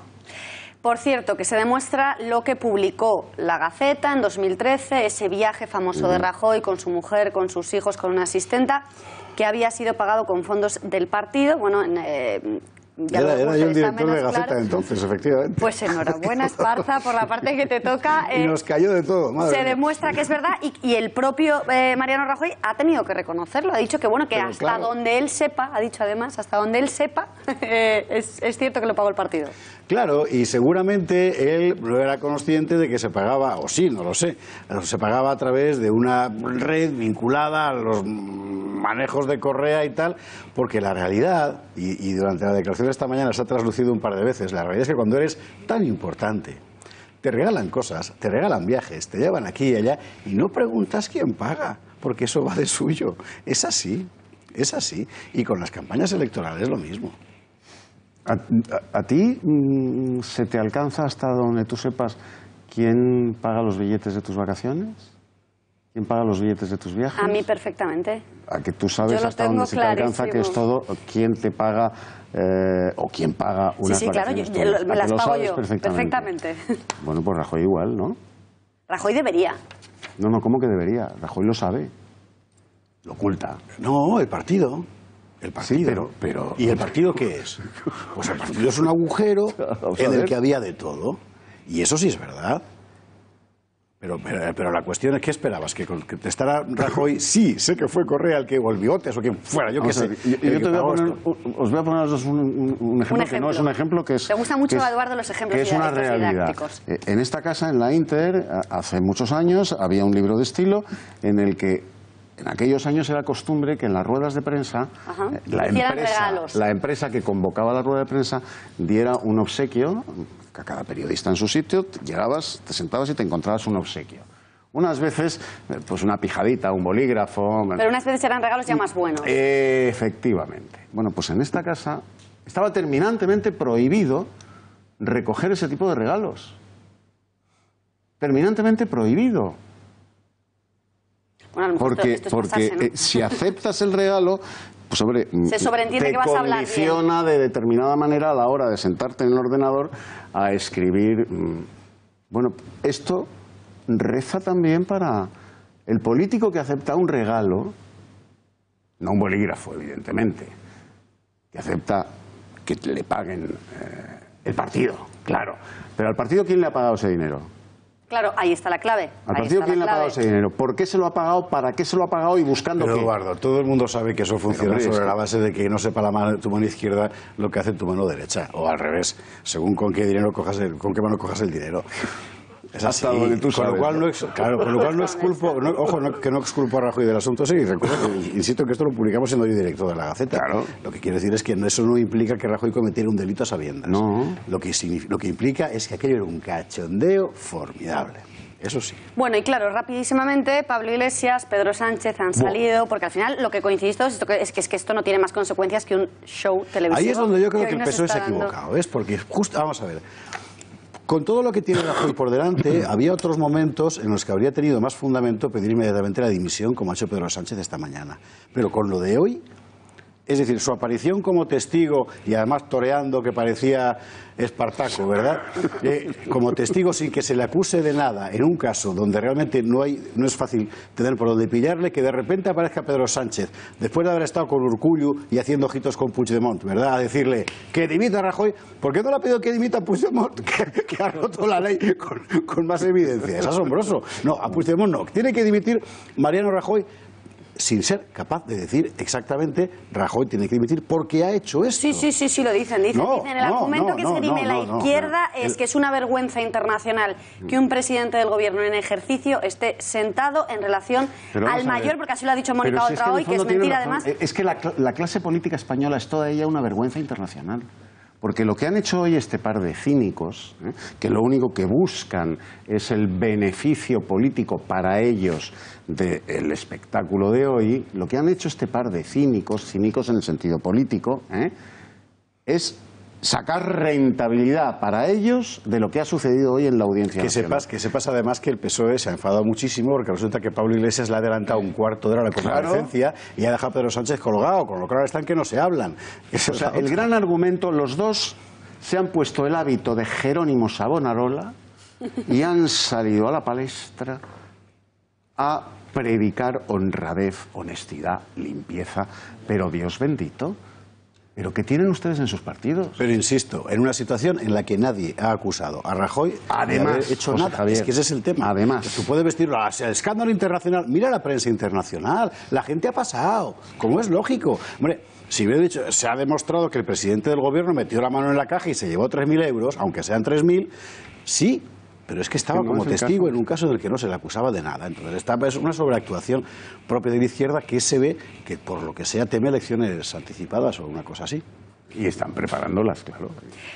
Queda un poquito más de un minuto. Os dejo 30, 40 segundos a cada uno para reflexión final. Esparza, titular y resumen de lo que más te ha llamado la atención de esta declaración de Mariano Rajoy.